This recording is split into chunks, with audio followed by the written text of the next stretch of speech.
and welcome to another night of AEL University League Dota. My name is Bluepanda. Joining me on the mic, Wombatspew. We're coming into the lower bracket finals. Now, Wollongong, they've come through. They took that big win against the Looney Melbs last play day, and now they face up against probably their toughest challenge yet, UQ, the Chads. It's the Chads, let's be honest. It was a double Chad semi-final in the upper bracket. Unfortunately, Giga Chad lads were just a bit better, so they knocked the beta Chads, obviously, into the lower bracket. And I mean, what do you reckon? Do we get a full Chad grand final? Yeah, I feel like that's what the crowd wants. I was able and lucky enough to cast the Chadelaide versus UQ Chads game. It was pretty close. It was back and forth as well. And I wouldn't mind seeing them in the grand final, but you don't want to knock out UOW too early. They do have a chance to make it to that final stage. Both teams do, I think, walk away with at least $250. And then when they head on forward from that, it goes to the big bucks, the big prize money. So it's not the end. Oh, I mean, look, Wollongong, they come through, they were top of their group. So obviously they are contenders to keep an eye on. But they won last year, didn't they? Yeah, that's very much true. And I mean, look, people didn't quite expect this bracket to play out the way it did. No one was really expecting to find both first seed teams playing through the lower bracket the way they did, and then for Looney Melb as well, which was a bit of a fan favourite, for them to lose the way they did last play day was a bit rough. Yeah, for sure. I think, though, in terms of how these teams have been playing, they've been pretty consistent throughout. It's just been nice to have actually some upsets, because it means that you've got a little bit more competition. It's not just like one team absolutely stomping the whole way through. But I do say that has the Chadelaides been performing like super well throughout the whole thing? I mean, they've stayed in the upper bracket the whole time. They've made it straight through to the finals, but consistent? Lucky? What do you reckon? I mean, from what I've seen, what I've heard, it's very much a matter of consistency. They just have been on top of the ball more often than not. They've been able to capitalize on their opponent's mistakes, and from there, look, they find themselves one match away from that grand final spot. So look, you can't say that it's luck at this stage for them to go this deep into the bracket. It's got to be skill. That's where it comes down to. Honestly, the biggest challenge that I'm looking at coming into this matchup, the Ultimate Chads, they've had a bit of time to watch. They got to watch the Looney Melb UOW match the other night, and Looney Melb, they sort of backed themselves into a bit of a corner in that matchup. They drafted, look, the only way I can describe it is poorly, especially in that second map.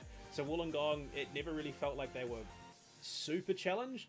So I think, yeah, coming into this matchup, they're going to have to be coming in with something a bit fresh, something a bit cleaner, because if they play the same way they did against Looney Melb, I wouldn't be surprised if we see them go down 0-2. Well, I mean, the international has been happening the same time as this, and I'm sure every player has been looking at the drafts and seeing what wins and what doesn't. So I think we will see a lot of the same heroes that we've been seeing on the main stage, as well as some team favorites. It's a good thing though, because a lot of these guys do play their comforts rather than going fully for the S tier heroes. But I mean, I'm excited to see where it goes. Looks like we will be jumping in soon, because finally Amos has arrived, and it looks like they're talking a little bit of smack in the chat. So I'm excited to see this. Most of these guys know each other pretty well in real life. I mean, look, it's a pre-game ritual here at the University League. You got to lay down some smack. You got to get some talk going, because otherwise, no one knows who you are. No one knows what you bring to the table. So we are just waiting on everything to get ready so they can pick their sides, get into that draft.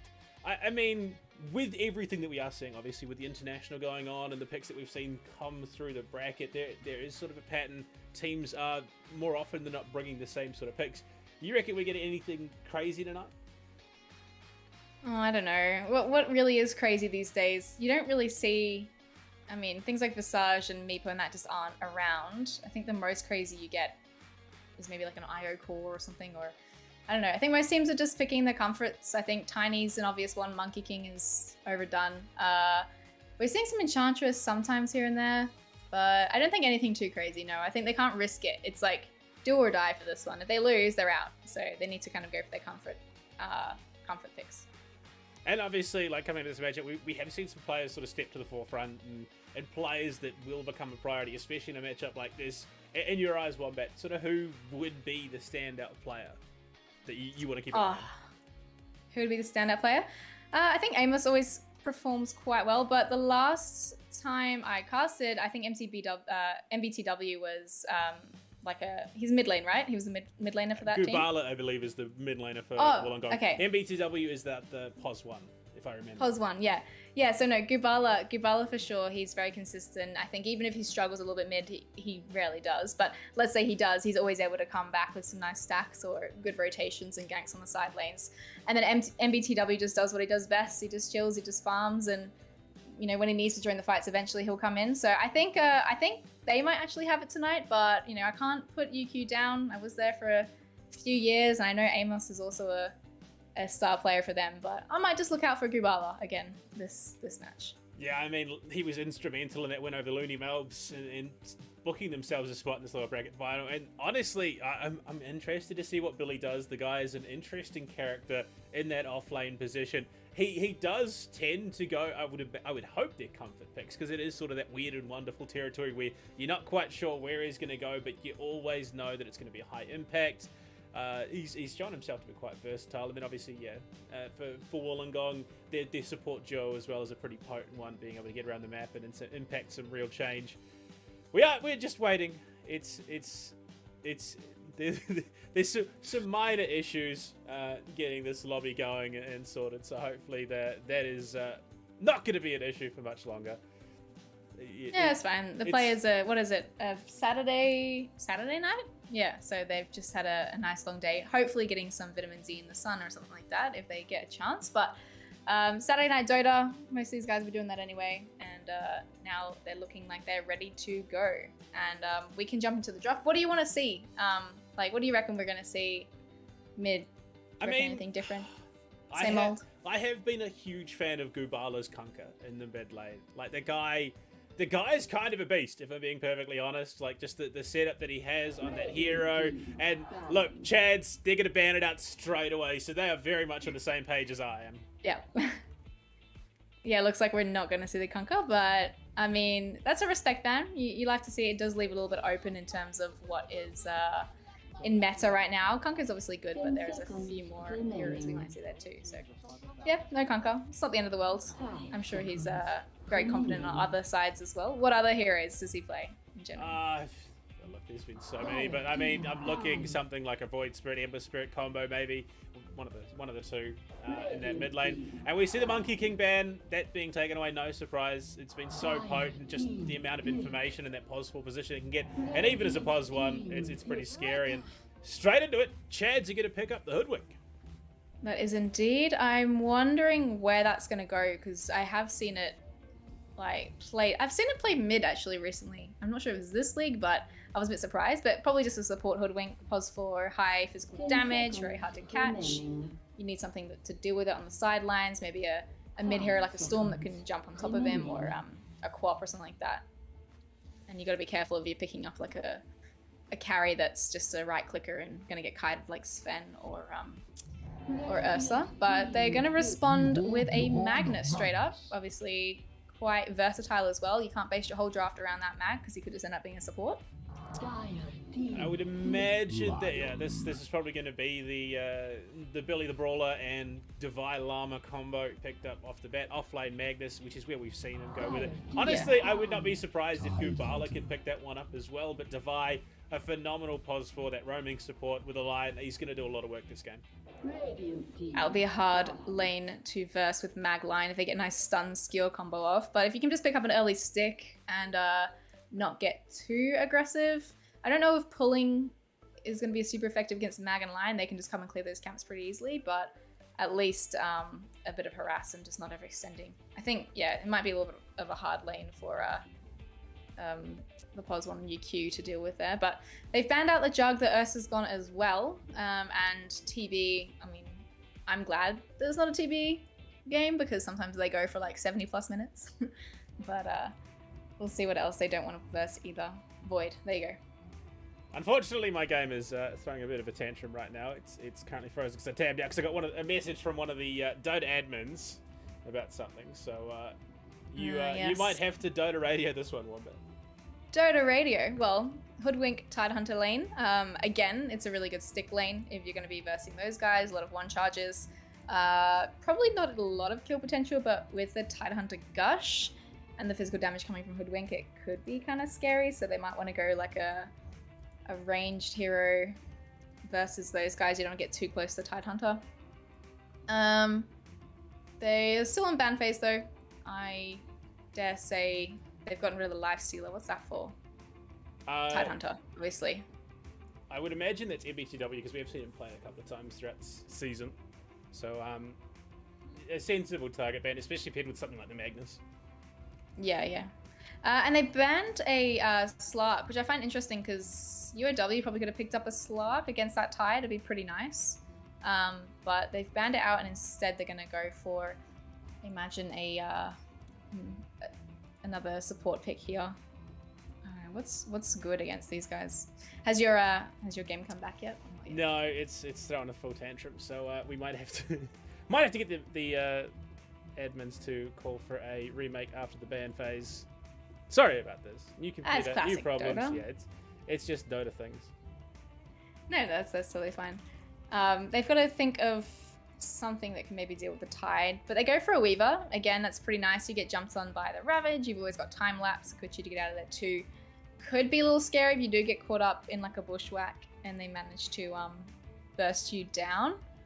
Because so far it's not really a Weaver Lincoln's game, but it is a lot of point click spells for UOW. So maybe UQ Chads will go for something that builds Lincolns, or they'll definitely go for Lotus Orbs and stuff like that. Something that can lock up the Weaver, I would think, would be a Puck maybe in the mid lane. Depending if that's played very much for UQ Chads. Do you know if it is? Not that I can remember like a whole lot, but I wouldn't be that surprised. You're this deep in the bracket, you need to have some very deep pockets. Yeah.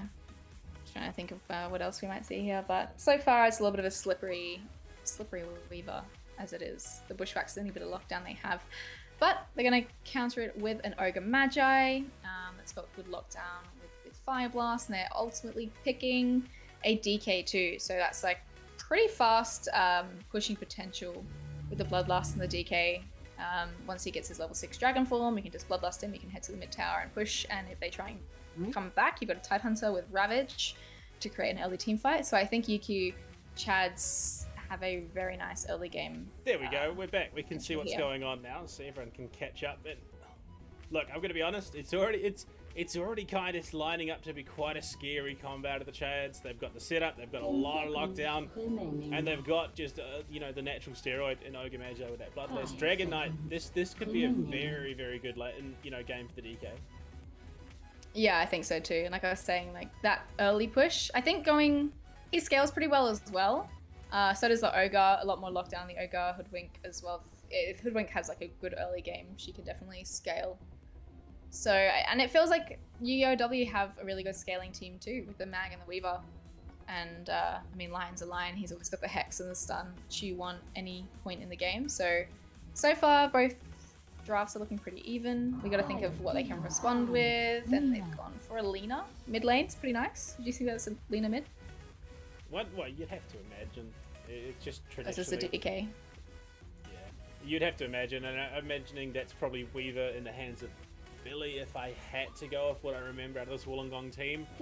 So I think, actually, it could even be the support Weaver, which is, again, something that we have seen a little bit throughout this tournament. It's also something that MBTW has played. There's honestly any number of positions we can see this Weaver go to. Last couple of bans. I think Chads might have a bit of, thinking to do about what they ban out for the remainder. Oh yeah, the problem with the UOW draft is it is quite flexible. Like you say, you've got the potential for a Weaver support. Lina could go mid as well, or support. Mag could go mid or support or off. I think he's going to be off though by the looks of it.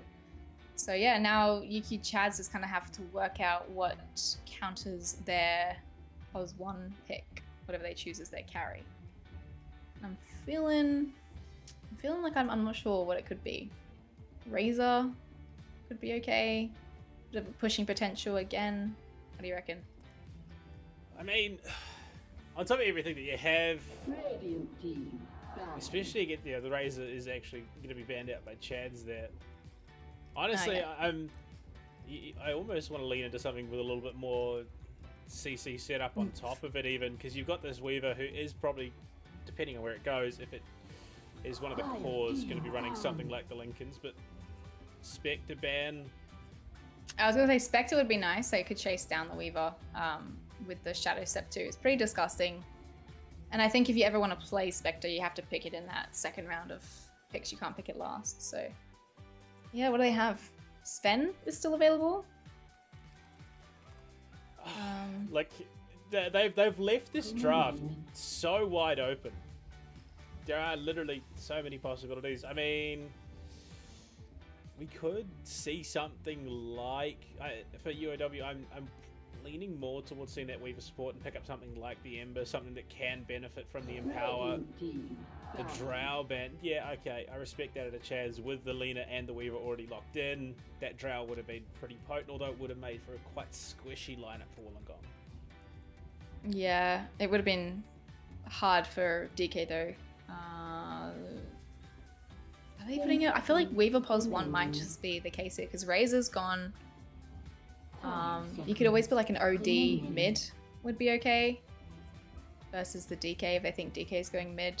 I hate to say it, but Viper is not bad in that mid lane. I just don't like Viper, but he can build tanky as well if he needs. I think we're probably going to see a POS 5 out of Wollongong here. Just, I'm imagining, looking at it, it's going to be MBTW's Weaver, Gubala's Luna in the mid lane, and then Billy is going to pick up that Magnus, so the Empower will just be there for the damage. The Gyro ban to round things out is just smart play, given how pretty, he is reasonably strong at the moment, and with an Ogre Magi, he's just going to be that much stronger with the attack speed steroid. But as for UQ, yeah, where do they go for the hard hitter? We're going to get it now. It's going to be a Wraith King. All right. Yeah, it's good. The extra life. Well, I mean, the mana drain could be tough for Wraith King if he doesn't get that shard early. But it means that his team has enough potential to join him if there's a gank from University Wollongong. They got a lot of like, right-click spells on that team, so I think it's a pretty good pick. This early shard needed. And what do you need? You need something to sustain the fight. Maybe like a Night Stalker could be available. Oh no, they got Magnus. You need something to sustain the fight for University Wollongong, to get through the Ravage, to get through DK and Wraith King. Something that has the endurance. Yeah, I mean, it's a tough one. Where do you go with this draft that Wollongong have backed themselves into? I mean, if you wanted to, you could run the Lion Lena support duo. I mean, an Earth Spike into a Light Strike array is going to be a pretty potent combo with a Hex on the back end of it as well. But I think Gubala is just too comfortable on the hero to let the Lena go into that support position. Gubala Invoker? Is he a bit of an Invoker player? I could see that being pretty good with the Sunstrike. He's got pretty good EMP mana drain for Wraith King. You'd see him mid, you'd see Weaver safe though in that regard, so it'd be a Weaver 1. It's going to be a Tusk. Okay. Tusk. So Lion 5, Tusk 4. Yeah, look. Yeah, so it is going to be the POS 4 Tusk. So Devi, a phenomenal roaming support. I rate that, I really do. Yeah, Billy with the Magnus and MBTW. Honestly, probably one of the scarier POS ones in this tournament. Picking up the Weaver. Yeah, now that it's rounded out Wollongong, I rate the lineup. So you reckon Wollongong has the win here? Look, I have learnt in my time here in the University League, never call it one way or the other, because 9 times out of 10 it just goes that way. No faith. Nah, I'm prepared. not at all. I'm prepared to be wrong. I really like UQ's draft here. I think the DK is pretty strong, fast push potential as well, and the Ravage is there. But whilst we jump into game, I may as well do the sponsor read, because that's how this University League is possible for the AEL. So Chatime is the first sponsor. Make it fruity with Chatime and try the new peach and lychee oolong range. So Chatime is the fastest growing iced tea franchise in Australia. There are over 120 Chatime tea breweries with a commitment to quality ingredients and mix-ins and a flair for innovative flavor combinations to brew nothing but the very best iced teas. Second up, we have Predator. So conquer new worlds with Predator Gaming today. They're a gaming PC partner of the AEL. Conquer new worlds with Predator Gaming and put new precision into your hands. Elevate your gaming experience in every way with quality and performance. Thanks to Predator. I'll go to AOC, the best viewing experience. They do monitors. It's a global leader in the monitor display technology for more than 50 years. AOC has delivered an exceptional viewing experience for millions of loyal customers worldwide. Although I do see, unfortunately, little Davai Lama has been caught up. We may see him survive. I think he's okay. Nice little stun in the background. That's going to be first blood going over to Amos. I'll just finish off the reads since they're going to go get the rune now. Indomie is our fourth sponsor, so win the Ultimate Gamer package worth $3.5 grand. Hello. Show how you game with Indomie in Australia. For more information and to enter, head to indomie.com.au. Indomie noodles are made from carefully selected ingredients, the best quality flour and fresh spices from natural resources of Indonesia, giving it unique and delicious taste. As a result of Indomie's success in their range, has expanded to 14 different countries. Lastly, but not least, Rig, what it takes to win. Rig develops headsets, delivering superior audio for competitive gamers and streamers at all levels. So join the Rig team and enhance your gaming experience. I feel a little bit ashamed. I have old Apple headphones, so maybe I should go for a Rig headset soon. Look, I may not have a Rig headset, but I can personally vouch for AOC. I've got one now. I picked it up with my new PC. It is just honestly the best. Like, I love it. I love this new monitor. 165 hertz. I see everything crisp and clean. Maybe not. Actually, no. I caught first blood, so we've escaped that curse here in Dota. Oh yeah, so we have caught first blood, and who did it go over to again? It went over to Amos, right? That's the one. Definitely good for him in the lane. He's already got some levels. I mean, they had to share it, but that's going to be enough to catch up to Vilama again. A little bit of tag team use, some pretty high damage actually coming off of those two down bottom. I think Amos has to be careful about that. Yeah, I mean, Weaver is a pretty hard hitting, in any situation, especially, Shikuchi, once that Geminate does come up and the minus armor on top of it, paired with a Tusk, they can just output a lot of damage in a quick amount of time. So Amos, I mean, realistically, unless we see Pondo depart the lane, go pull a camp, or find it, helps mid secure a rune, that's the only time I do see Amos potentially going down. I was just thinking that both lanes have pretty high kill potential. Kid, I mean, they're jumping on top of Gachi now. A lot of damage. Skewer to follow up. Oh, he's going to go into tower. One or two more right clicks. And Billy gets it. Pondo's down the bottom as well. Has a bug on him. He's almost dead. So I think both lanes we're going to see quite a lot of kills. Yeah, I mean, there's just how the University League seems to operate. It's not a fun time being a play-by-play or a colour, because as a play-by-play you never stop talking. As a colour you hardly get a word in edgewise, because someone somewhere is always just looking for a battle. And like I said before, 6 1 charges on Amos. That's probably what you need. Llama doesn't have a 1 jet, and Pondos is going to get caught up in the ice shards. Tag team used to. I think he might just fall for this. NBCW gets that kill there. Amos is going to get a little bit harder. He's leveled Anchor Smash. I think does he bother with Kraken Shell, or does he just keep going Anchor Smash? I don't think it's going to be worth it in the lane, because they're clearly not going to be targeting him. He's not the one that could be taken out in any disengagement. It's constantly going to be Pondo. So yeah, I think probably just avoid it for now. Maybe get it level 5 if you're really feeling like you're going to be going for those big team fights. But otherwise, yeah, just go Anchor Smash. Maybe a bit of Gush for a bit of harass, but yeah, this should be a pretty simple, Anchor Smash max build. Yeah, that'd be hard for MBTW to get too much right click in. Dunker's doing pretty well in the mid lane though. Gubalo's struggling a bit for last hits. He's kind of getting bullied. Oh, Pondo's bottom. Bushwhacker's going to buy him some time, but the bugs are on him. I think he might again fall here. MBTW, no mana to Sakuchi. Oh, Mango is going to give it to him. Verify goes, but in vain. That's cheeky. I mean, Davai Lama has really set himself apart as one of the better supporters in the competition, and that's why. Just the wherewithal to go, you know what, here you go, you can do that. I'll go back to lane, make sure you can get some creeps, and then the MBTW just teleport straight back in. They might even look to get some harassed out onto him, Amos, but again, it's probably a case of it's not really worth it. Just farm Pondo, farm the creeps, and just try and deny last hits where you can. Yeah, it was also good too, because it meant ABTW got the solo kill onto Pondos and the solo XP as well. Both of them are level 3. I think Pondos is still chilling level 2. decided to walk back to lane instead of instead of TPing, and he missed out on the bounty. Cheeky little walk through for Devi, and should even be able to help Gubala get that water, and should he wants it. No, Devi's just going to take it for himself. Gubala already had one in the bottle. And like, I just look at the efficiency, like this Radiant try, they've already got the stacks going. Oh, Billy the Brawler needs to be careful. Kid's there for the backup, but sticks again. Yeah, I think Gubala needed the help. He's on, what, 17 CS? Oh, he's caught up a little bit. He's got his spells to do so. Not going to get bullied too much. And he's queuing up Boots of Travel. He's got his boots and 10 goals.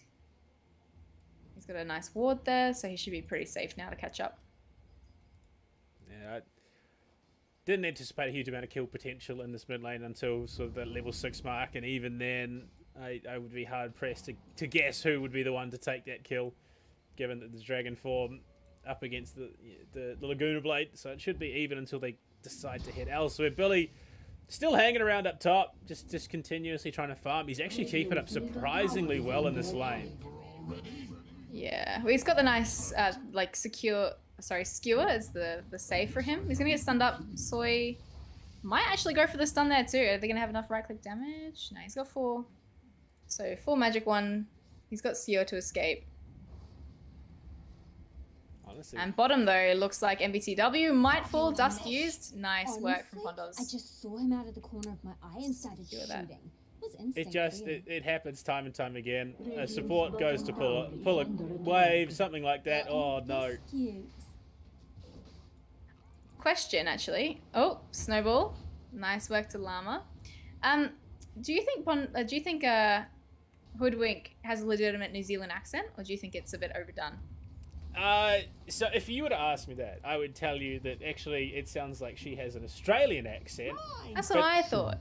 But I think that's in the same vein that Sky and Valorant has a quote unquote Australian accent. Oh gosh, it's horrible, isn't it? Yeah, it's a very Americanized Australian. Surely they could. Nice Snowball on top of Pondos right now. I think his Scurry has run out too. MVCW gets that kill. And they're going to turn their sights onto Amos. Stick charge for now. He's got 1 level in Kraken Shell, but he's got level 3 Anchor Smash. But now Kid's rotated, so I think they might eventually get it. Courier kill, perhaps. Yep. This is the longest kill in a while I've seen. Yeah, it's given a good rotation chance. Dunker's down with the Dragon form. Has found out Davai Llama, but there is a Snowball to keep him alive for the moment. MBTW should be able to get away for this, but they do lose their support. And they got a rotation though. Yep, that's very decent. Pondos, very nice bushwhack there to pay them back for sticking around a little bit too long, getting greedy. So Defy Llama gives his life to enable MBTW and Kid to get out. MBTW then spots Pondos and says that's a free kill, and both he and Kid turn around, die, still get the kill, mind you, but die. Yeah, I think you don't want that. Now you lose your tower too. It's almost dead. You've got corrosive breath on the dragon. He's just gonna hang around and push that, I'm sure. Meanwhile though, Gubala is able to capitalize on the mid lane and have a little bit of space, but he doesn't hit super hard right now. So bottom tower, first tower of the game gone. Yeah, unfortunately, only one level in the Fiery Soul means that the right clicks aren't coming out quite as hard and fast. They might give it on to Soy here, though. There they are. LSA connects, but so does the Bushwhack. Back onto Gubala, bit of damage. No mana for Laguna Blade at the moment. They're gonna run away, I believe, but Amos is slowly walking in. He's got Ravage. He's just gonna, that's what I mean. Now they have the possibility to push the mid tower. They don't have Dragon Form, but they do have the Ravage, and Dragon Form will be up in 20 seconds. I wouldn't be surprised if UQ just stick around this area and push that tower. Looks like they might even go for a straight lane swap here right now. Yeah, MBTW's headed up top, so Amos is going to follow him. Oh, nice. This is, unfortunately, this is very reminiscent of what we saw at a Wollongong against Lunimel. It was just constant overcommitments to positioning, the staying, greeting for kills that did almost lose them the match at the end of the day. They did manage to bring it back, but there were a couple of moments where they could have quite easily thrown the lead, and a number of times where they actually did throw the lead that they did have. So the fact that we're seeing that again is just a little bit concerning if you're a Wollongong fan. They need to be tightening up these mistakes. They don't need to be greeting onto kills, onto supports as well. It's just a hoodwink. It's a support. You don't need to be committing and then dying with 2 of your heroes for a kill like that. So hopefully, I mean, they've still got a wee while in this map to go that they can clean it up. And unfortunately, Billy might not be long. Billy, what's he doing? He almost got caught mid. Mechanism, he wants Blink, he's a while off both, but I'm surprised. I would expect, I would expect Amos to be mid at the moment with this push, but instead he falls on the top lane. He hung around a little bit too long. But, I mean, what's he going to go for next? He just built a hood, okay. I think a Blink's not too bad here. Mid lane, nice bushwhack. They might be able to take out Billy here. Oh, no, nice save from the snowball, but they're heading the wrong direction, and it could just be a case. RP, though, committed for the moment. Good punch. Oh, perfect. Perfect Earth Spike. Perfect Fire Slave, and they're going to turn to Pondos. And the Ice Path is there. And this little squirrel, I'm sorry, might be dead. AEDT, no? They should find this, yeah, especially with the Swarm now. They're just going to hunt it down. Snowballs there. All 3 of them pulled in along with it. And Pondos, yeah, he's just going to drop like melted butter. And again, it's that overcommitment in the mid lane. Billy, I don't even know how he pulled that off. He was dead by rights. I think it was just the raindrops that he had in the inventory that kept him alive. Goes in with the snowball, the last minute save. Actually, yeah, that would have to be a devised last minute save with the snowball into the RP, into the skewer and Earth Spike combo. I mean, that could not have played out any more perfect for Wollongong. Yeah, I think Billy should have died there. I think Amos should have been mid. I don't know. I can't tell these guys how to play, but it definitely feels like they're playing on a timer. That's our job. We're the casters. Okay, guys, listen to me. I'm half your MMR, but listen to me. No, I think these guys are on a timer. UQ. I wouldn't be surprised if Wollongong take this if UQ take too long to push the towers out. Yeah, I mean, there definitely is an expiry date on this draft. At some point, Wraith King will become a little bit obsolete. Same with the DK. Yeah. Oh, that's right. They have a Wraith King. I forgot about that. Honestly, I do it the number of times I sit there and then I'll be casting something and it's like, that's right. They have that in play. I totally forgot about that. But there is definitely an expiry date for those heroes, the DK and the Wraith King. I mean, if we get any later than sort of 35 minutes, I would imagine they're probably going to become a little bit irrelevant just because... by that stage, MBTW. Oh no! X Spike. No finger. Oh, he just got the levels for it. He's got it now. Mid lane though. Dunker went for that quick push. Yeah, I think that's why. I don't know. Dunker. He's trying to push this mid lane. He just needs to tell the Ravage guy. He needs to tell the big fish to come over and help him so that they can team fight. I mean, It's still early. Honestly, I'm surprised we're not seeing, UQ group up. You've got the Ravage, you've got this Dragon Knight who will have that Dragon form back up in a minute. Honestly, your abilities favour just some aggressive 5-man Dota. Unfortunately, though, this mid lane could get spicy. Yeah, he just went for the RP. Then lucky he didn't commit it. The bushwhack stopped, but he's going to jump forward, jump on top of the DK. But there is a stun there. Laguna Blade's going to be out. Out comes the punch too to pick him off. Oh, sharpshooter just misses. Amos is in. Does he want the Ravage? Nah, too late. Can't really commit to that, and they've lost their pusher. Yeah, I mean, you've got a 5-man roster that will thrive in a 5-man Dota death ball. You've got a DK. You've got this Tide Hunter.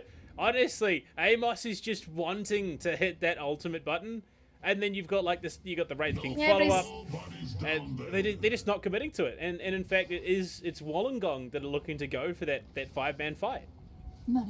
Oh, this stack as well. I think it's a triple stack on the Ancients too. It's going to give him a lot of. I think that's a 4 stack. XP. That's 2 dragons, the Golem, and the Thunderhide. There you go, 4 stack. And level 9, level 11 on Group Barlow at the moment, level 9 Billy. They're going to start hitting their power spike soon, especially if they take over, get some BKBs and start taking over UQ. I think they're just going to group up top now, push this top tower. Group Barlow's mid to hold off the fort for the moment. No? Okay, they're not going to commit for it. Welcome to the Billy's gonna University map. League. We're just not going to commit. Honestly, it happens. Oh, that regen rune for Billy would definitely enable them to commit to a fight. And in fact, No, yeah, Gubala wants it. it's not like Billy Billy's. just needs to go home. It's not like Billy's at 500 health or anything. He Go home, he Billy. has got the mango, he's got the wand and the mechanism. So if they do commit, he's got plenty of survivability. But if they can find Danka again, that would be absolutely crippling. Yeah, I think they might in this instance. You have to get a good rotation. Smoke pops though. Danka has the blink dagger. He's out of there. Oh, But they probably want to hang around. They can commit. It's only a tier 1. It's only at 185 health. That's not the blink dagger reveal you want at all. They don't even know that Billy's here. He will reveal himself now, but the teleport's Big coming rotation in. though. Blink forward. Danka gets the stun. Nice. Gubala trapped up for the moment. The RP gets cancelled though by the Ravage. Is it still available? They've taken out Gubala, but there is an RP in response. Bit of damage coming out from Kid, but Billy's unfortunately going to fall. And no, he's not. He's still alive for the moment. Now he's going to fall. Bushwhack is going to hold up Dalai Lama. They're going to chase him into the bushes. They've taken out Thanks Kid. for playing Dota 2. MBTW's managed to get the mid lane, but most of his teams just died there. Nice little TP out though from Lama. Yeah, not the blink dagger reveal you wanted from Danka, but sure as hell the blink dagger reveal you wanted from Amos. Perfect jump into the middle, denies the attempt at the re-engage, and from there they just mop it up. So very, very worthwhile for this UQ team. And on top of that, you look at this very, very beefy Wraith King. You've got the Sacred Relic. In fact, he's rapidly closing in on the Radiance recipe as well. Wait, is Red? No. Oh, that's Armlet. I was like, what? Radiance now has Blades of Attack in it, but never mind. He's thinking about Armlet next. It's coming in the next patch. Armlet Radiance combo. Yeah, I'm gonna just join everything in the end. Imagine that. I like the fact that they joined Aethel into the Octarine. Kid, you're in trouble. The Bushwhack connects. Nice little stun blinking from Dunker. LSA will be there, but Gubala needs to get out. He's gonna get gushed. He's gonna get chased. There are some bit of damage. Ignite. You don't like that. Gubala's still going though. Never mind. Yeah, Bushwhack's gonna hold him down, but there's the crit from Amos. Pushed onto tower with a nice skewer though. Double skewer, should I say. Oh gosh, this is a bit scary. They've had to fortify. There's not gonna be enough damage. Gachi might look to fall, but that is only the first death for the moment. Pondo's on the sidelines though. He's got a bug, and MBTW wants that kill, but let's look back at Gachi. Nice little snowball save for the moment. On top of him, Dalai Lama's gonna go back up to the top, and MBTW finger on Soy. Okay, first stack, and Pondos are still alive somehow. Pondo's managed to bait MBTW for the longest time. Had to commit the time lapse because the dust was on him. Yeah, look. Oh, true. The revive, the respawning. Sorry, that's the word I was looking for. Respawning supports come in. They do get that stack and finger, and they're going to go for an immediate smoke play. They are reeling from that commit top lane because honestly the punishment there translated into this punish we've just seen in the mid lane. Yeah, it's good. It's good to see the objective's been taken. There was a bit of a scan there. I don't know what Divine Llama and Kid can do by themselves with no finger, but Pondo's situated high ground, pops the smoke, and it's just gonna become nothing.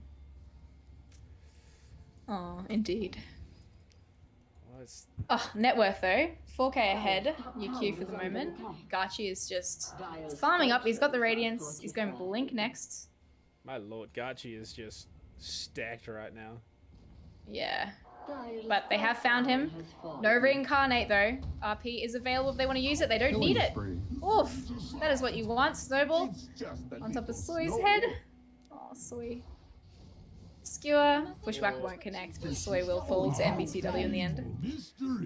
It was a little concerned there that Pondo was going to commit again and get caught out, but no, just holds off for the moment. Decides better of it, and that's probably the smart play. MBTW. Yeah, it's great. Like, yeah, at this stage, the last thing you want is the Weaver getting any more gold. Just starve it out where you can. You look at it, look at that. Yeah, Maelstrom, Falcon Blade, just the recipe to go on the BKB. MBTW is having a very, very solid game. Yeah, he's catching up quickly to Gachi. They're going straight for Rosh. Gachi will be up in time. I don't know if they know because the scan is not available for the Dire, so it's going to be hard for them to scout it out, but Kid's chilling at high ground. Yeah, Soy did He's ping gonna it die. out, but I'm sure he gets punished for this. Yeah. Ignite, Bushwhack. But they get the rush on in response. Gubala's going to pick it up. Oh, Kid's baiting enough time for the moment. Oh, no. Close. Dunker on the back lines. He's found out Billy for the moment. He's got RP if he wants, but he's skewed up to the high ground mechanism. Sharpshooter is going to break him. I don't think he goes RP here. There's no one to follow up.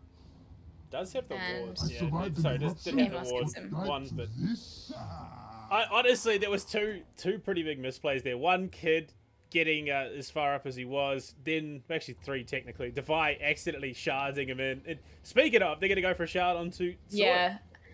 I think Soy's okay here, able to turn. Oh, gets the stun onto a creep. It does happen.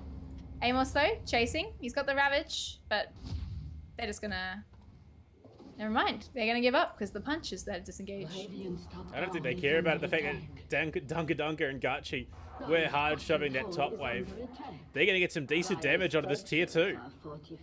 Yeah, the little skellies doing their work.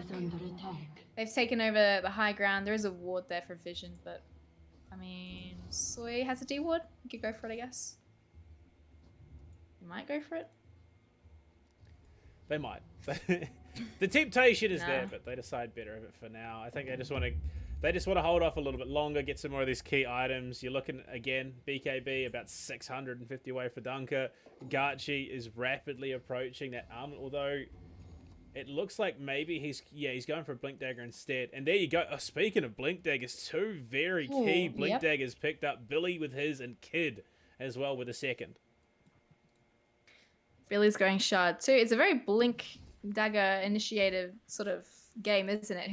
It's kind of whoever gets the first jump, because you've got the RP and you've got the Ravage on either team, so you need to really kill them before they're able to use their ultimate.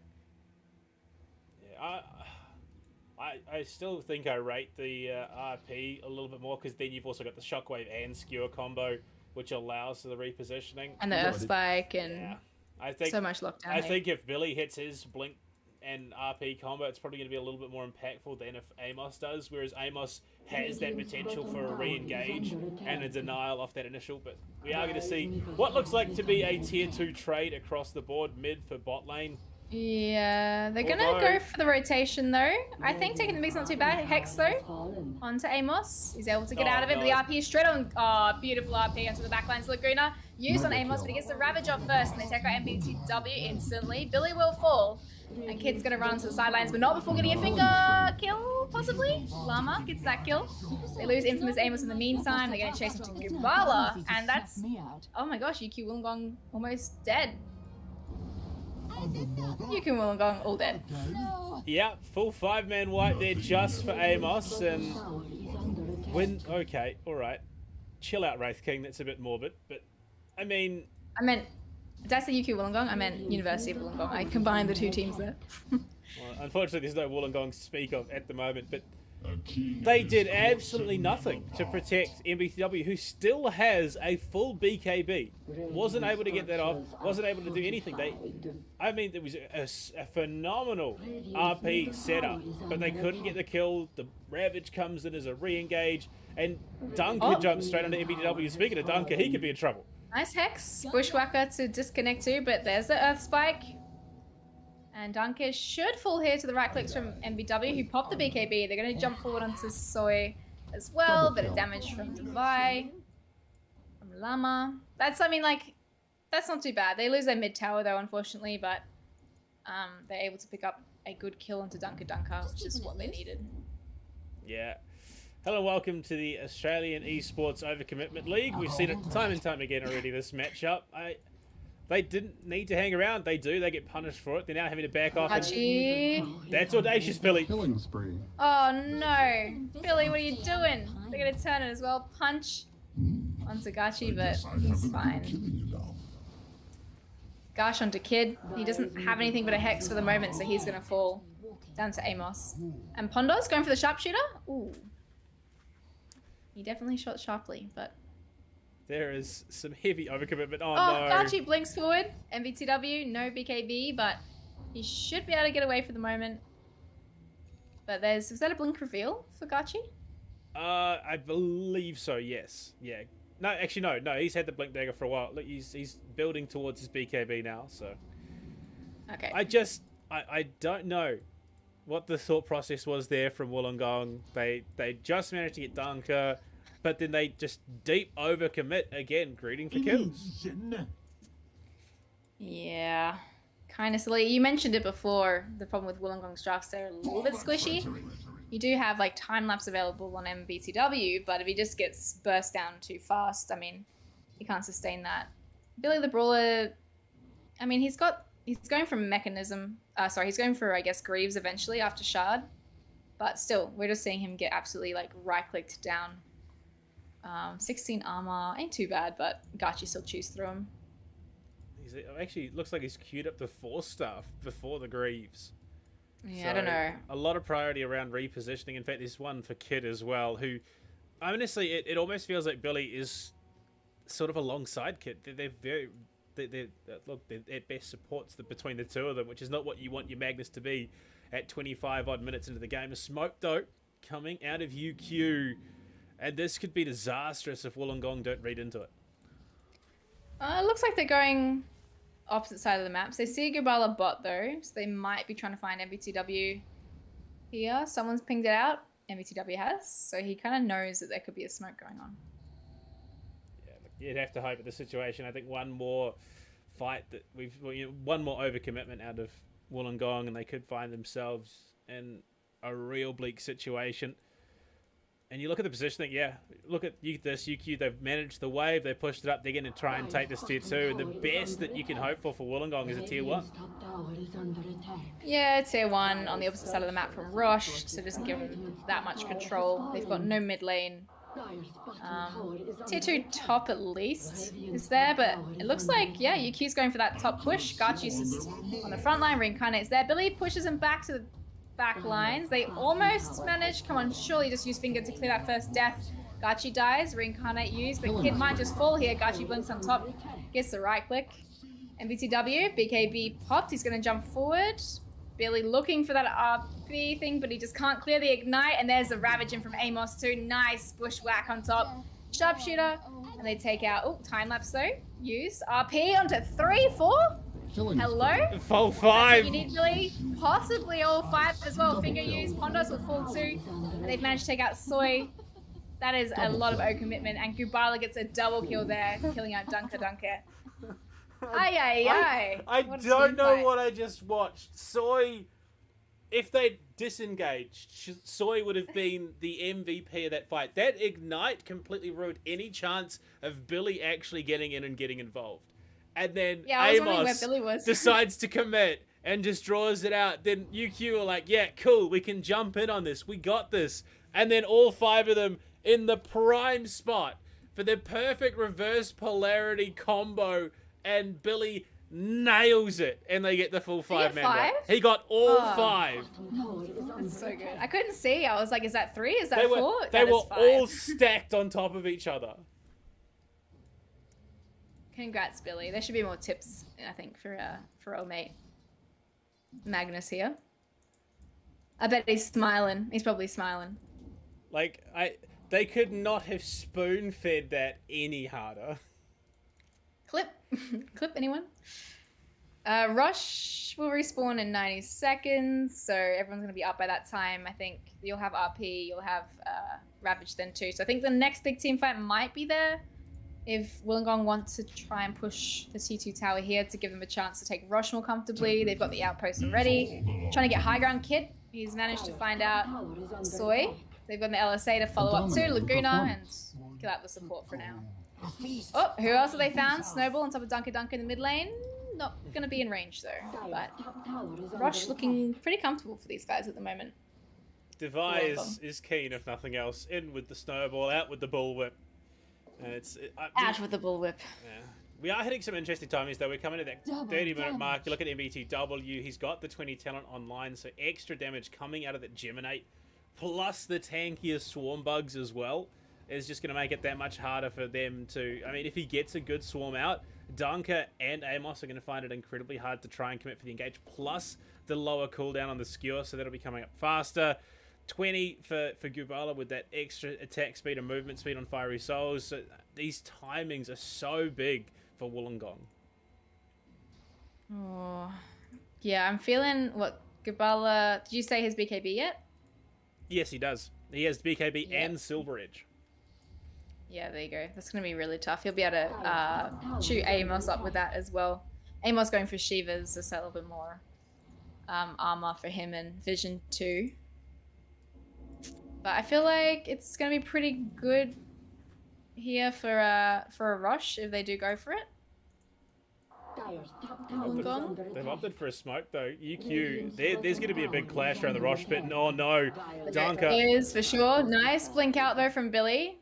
They're able to disengage here. Dunker, be careful. Okay. It's looking kind of scary. That could have been huge. If they'd caught Billy there, honestly, this would have been the freest rush for UQ. This looks pretty nice though. Hex on top of Wraith King. Gachi needs to jump back for the moment, but they get a skewer onto Dunker. RP cancel with the BKB. Ravage though to disengage. Billy will fall. Sharpshooter takes him out. MBCW another BKB. He's able to run off for the moment, but he's been caught up by Soy for the time being. They've taken out the first life of Gachi. Gubala's had to pop that BKB. Meanwhile, they're chilling out. Nice time lapse from MBCW, and Divine Alarm's had to disengage as well. Gubala's still alive, and Billy brought back. Billy gets a, this is a dieback. Double kill. They've killed that Soy, they've killed Dunker. Double kill for Gubala, and Billy falls as well. It's not the end though. Divine Lama wants to get a kill onto Pondo's right click tag team. Who's gonna go? The Gush Double kill. will give infamous Amos a double kill. That was That was a mess and a half. I don't know how Billy managed to, catch Dunker as he landed that blink with the skewer, but the BKB, it just went from bad to worse, unfortunately, for Wollongong. At least Gubala stays alive and can keep farming and clearing out these waves, getting closer to the bigger timings of those items, and yeah, off that, I don't think UQ can. I would have thought they wouldn't have been able to commit, but Garchi's going to walk straight on in. Yeah, I think without the the reverse polarity, there's no chance they can contest this. Yeah, they don't have it. Billy's 30 seconds still. He died back. Pondos now has that mechanism too, a little bit of sustain. We were saying this before, that it's all about sustain for this. They needed something to be able to kind of outlast Gachi and Amos in these team fights, and at the moment, Wollongong's a little bit too squishy. MBTW's got, 6-second BKB now. Gubala has 8, I think, still, which is kind of nice, but he also just keeps getting jumped on by these blink daggers on the Dire team. Pondo's even finished the Greaves as well. That's flying out in the courier right now. This is starting to get a bit concerning for Wollongong. They just a couple of fights that have gone horrendously for them, and honestly, UQ are in a great spot to potentially close this one out in the next 5 or 6 minutes. So I love their draft. I think it's just a good draft overall. They've got the backlines Pondos. They've got Soy, who's also tanky. He can kind of outlast these fights. Pondos just scurries through the bushes, makes it really hard for MBCW supports to catch him. I think you've made a mistake, buddy. What has he got? He's got Scardy. What's he going? No, okay, yeah, he's gonna scurry himself into the tree line and TP out. But one of the few examples of Wollongong not overcommitting to something, will get himself out. But you look at the lineup. Soy just about to crack 2k health. Garchi 2k as well. Amos sitting at just shy of 3,000, and in fact Dunk is sitting on exactly 3,000. This is a beefy lineup, and with this smoke, they could catch out a big fight here. I think they might need to find MBTW here, who looks like he could pop it if he's not careful. He needs to be at that high ground. He's going for Satanic, yeah. So he's trying to out-sustain here, but Amos blinks to the high ground. Ravage available with their knee, but there's a snowball to buy time. And a nice blink as well. Sharpshooter connects. So does Gush. I think it's not too bad. You lose the support here, but Gubala's pushing the T2 for the time being. No Ravage used. RP still available. And there is a buyback for Devi as well, should he need to use it. But again, making space, creating that opportunity for the rest of the team to stack up some money and experience. The biggest concern, though, for Wollongong, I mean, Billy is only just about to hit level 17. Amos is 4.5 levels clear of him right now. So this Magnus, which has been doing a lot of work, has really fallen off. Yeah. Oh, and the plus side though. Once he does hit level 20, you might see him have a little more power spike with his talents. He's been hitting great RPs regardless. They just get chewed up too quickly. Well, it's also the re-engage from Amos, so they almost need to catch him in as well, so they can try and shut him down before the Ravage turn around. But you look at the UQ, they're positioning themselves, the Arcane's there, which would mean that Dragon Form would be up that much quicker. They are just going to hard commit to this, and Gubala off on top lane will get the tier 2. But yeah, he's going to go for the tier 2. You go, sorry. Actually, I kind of rate that. No, looking at it now, Wollongong, they have enough to clear this. Okay, onto the never back mind. lines. Gachi's BK beat up. Kid is dead with no buyback, and Gachi's falling a bit low, but he's fine. For now, MBTW, another BKB used, but they did force back Gubala off of their T3. Yeah, look, I almost rated that. I think maybe Wollongong could have created a bit more space. But then you got to remember that there's what, three odd BKB, oh no, 3 Blink Daggers on the side of UQ to go into that backline. So unfortunately, they just didn't have the wave clear they needed to be able to enable Gubala to threaten the tier 3 in the top lane. And Gachi's not scared. He's got 3 lives at the moment, so he's happy to jump forward and get a free kill onto Kid. Yeah, it's just unfortunate. I mean, if they had a lineup with a little bit more wave clear. If it was maybe MBTW who was up there pushing the lanes while Gubala was wave pulling, it could have been a genuine threat into the tier 3 and forced UQ to push off. But nah, unfortunately, Kid gets caught. They don't really get punished for it, and they can now go back, take the outpost, and keep farming up these jungle camps. I'm surprised they didn't go for that push with the double siege creep, but it is kind of scary with the RP if you get caught with that. Like you said though, they have the outpost now. Gubala's going to head back top and push that out. Oh, Gachi back in. Nice earth spike to disengage. And that's going to get this T3, I think, eventually. Gubala's had to TP back. They do have a ward on top of him. The bushwhack does connect as well. Anything to back him up? No. It's okay. Oh, Skewer. Gachi into the backlines. Pops the BKB. He's going to turn again. And Kid falls for the second time. Gachi still alive. Nice snowball. Kick onto Amos, too. Gachi back with the crit. 1, 2, 3. Dalai Lama is down. BKB. Dunker. Hammering out the damage. Gubala's doing quite a lot as well. RP catches 2, but they missed the skewer at least. That's the first life. Dead on Gachi. And Dunker does full heal Laguna Blade, but I mean, Gubala pays for his life down for 124 seconds. That's a dieback from Tusk. Gubala's dead for a while. Ultra kill on Gachi too. And Gachi did fall though. That's pretty big. Yeah. That Midas armor Mortal Strike combo is kind of ruthless, and at least MBTW does hit quite hard with that Empower on top of him, so we'll at least be able to push them back for now, but they've already lost to tier 3. They might even be able to go for this re-engage given that they're Oh! Sharpshooter? MBTW? Oh! Kid just a little bit too late there, but hey, they might be able to pay them back for this. They've found Amos under the tower. There is a finger there, but I mean, Amos is sitting at 1k health right now. Yeah, look, it's Kid. It's an uphill battle. Yeah, he's got the Hexa. He needs to be careful. Akon as well. The creeps are hitting him. Pondos gets the kill. I'm just gonna lop that hand off. I heard I could trade some favors for it in some dumb wizard town. Did you hear that voice line? That is an Australian accent. That is not a New Zealand accent. I'm sorry. Just nice try, but next time. Yeah, they should hire you. They should hire you to do it. As a 6'2" Kiwi bloke, I think my aesthetic would be a little bit off for Hoodwink. It doesn't even make sense because we don't have squirrels over here. You guys do. I hate to break it to you, we don't have squirrels either. I thought you guys had squirrels. No. We have possums. We do have squirrels. Oh, my whole life's been a lie. I thought New Zealand has squirrels. The UK does.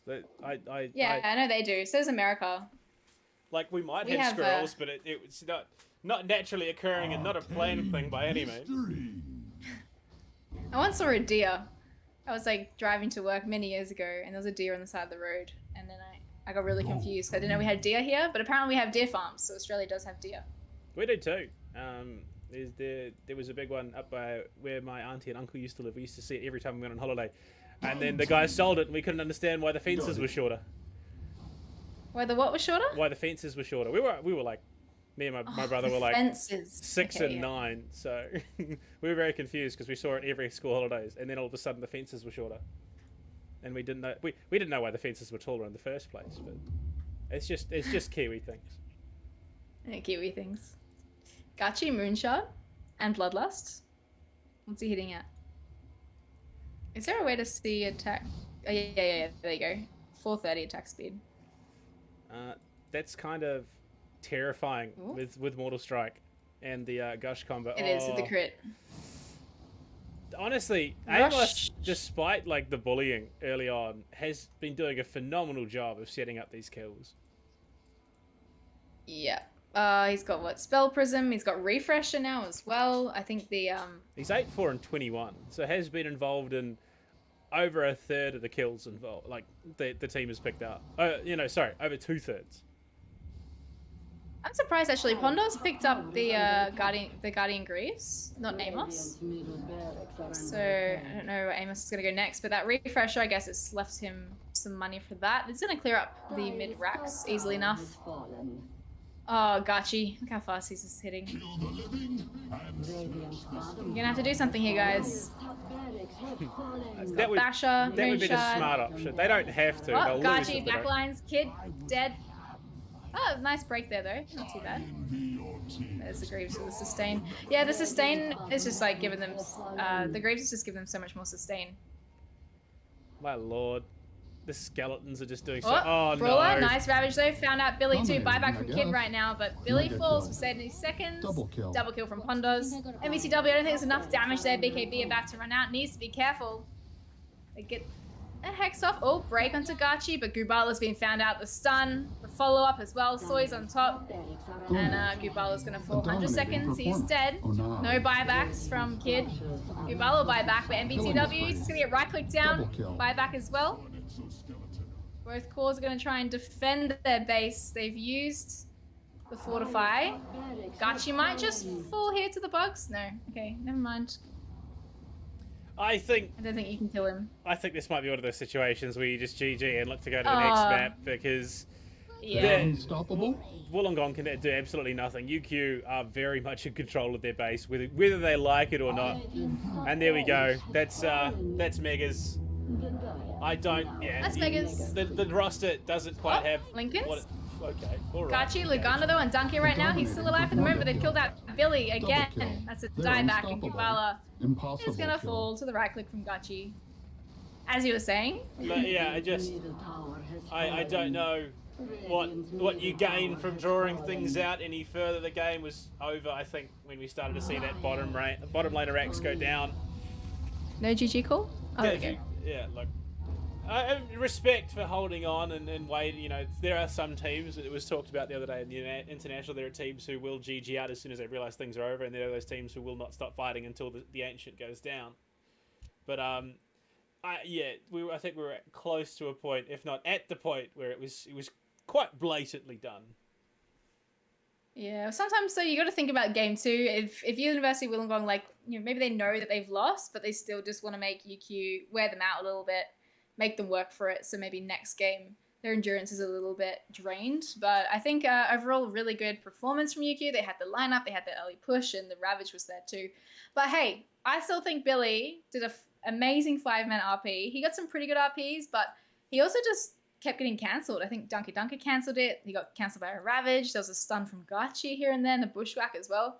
I mean, all 5 heroes on UQ have a stun, and almost all of the heroes on UOW had some sort of disable, but UQ just had it overall. Perfect.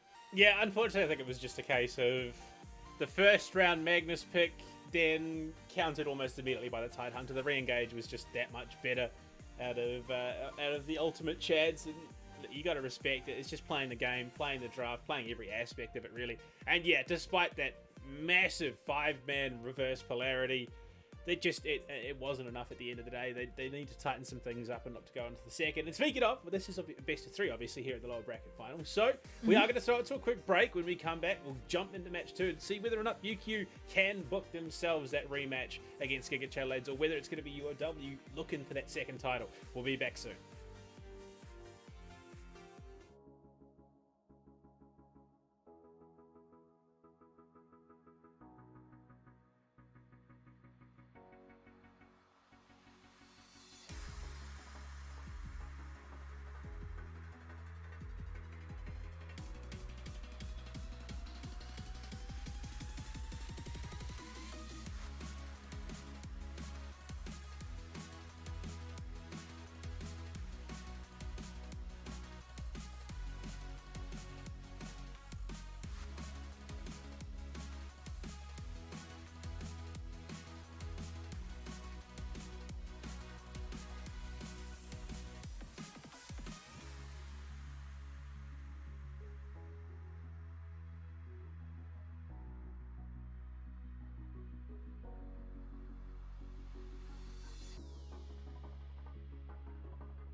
Count me in. Hello and welcome back, ladies and gentlemen. We're coming right back straight into match 2. The players are ready to go, so we figured we might as well join them. So we're going to be jumping straight on into things. And Wombat, look, it looks like Wollongong may have fallen back into those same, same habits that cost them their match. Radiant teams That turned it almost on. cost them their match. Sorry, against Looney Melbs the other day. UQ Chads. Honestly, they came out of the gate swinging. Infamous Amos played a phenomenal game on the Tidehunter. Garchi just Dire team ban. honestly just stomped through the competition, just continuously building up the economy, building up the experience, and we saw at the end of that game was just straight blinking into the enemy backline and smacking away with his big sword. He was not scared. He had 3 lives. I'm also wondering, can they see us? Because all I see is the playoffs screen. No,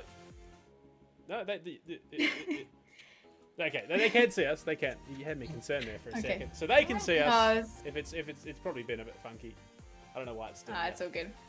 Well, we are into the draft, but yeah, like you said before, they had no fear on the side of UQ Ultimate Chads. They had 3 Blink Daggers. They had a lot of sustain. They had Greaves. They had Amos on the Tide, who had a lot of health, and then we also had Gachi himself with Radiance and all of the items plus Moonshard. So that was a very solid performance from them. Oh, and DK, like it's a great draft, and Soy on the Ogre. Just that draft was perfect. Well, first pick from both teams. We now see the Hoodwink back. Probably going to be back in the hand of Pondo. And this time, Wollongong, the ones to snipe away the Tidehunter. seconds left. Yeah, I would Decided? imagine that's going to be Billy's offlane pick. Interesting. 5 seconds remaining. Given It is- that, Chads were the ones able to counter pick the Magnus off the bat. But look, we saw how impactful it was in that last match.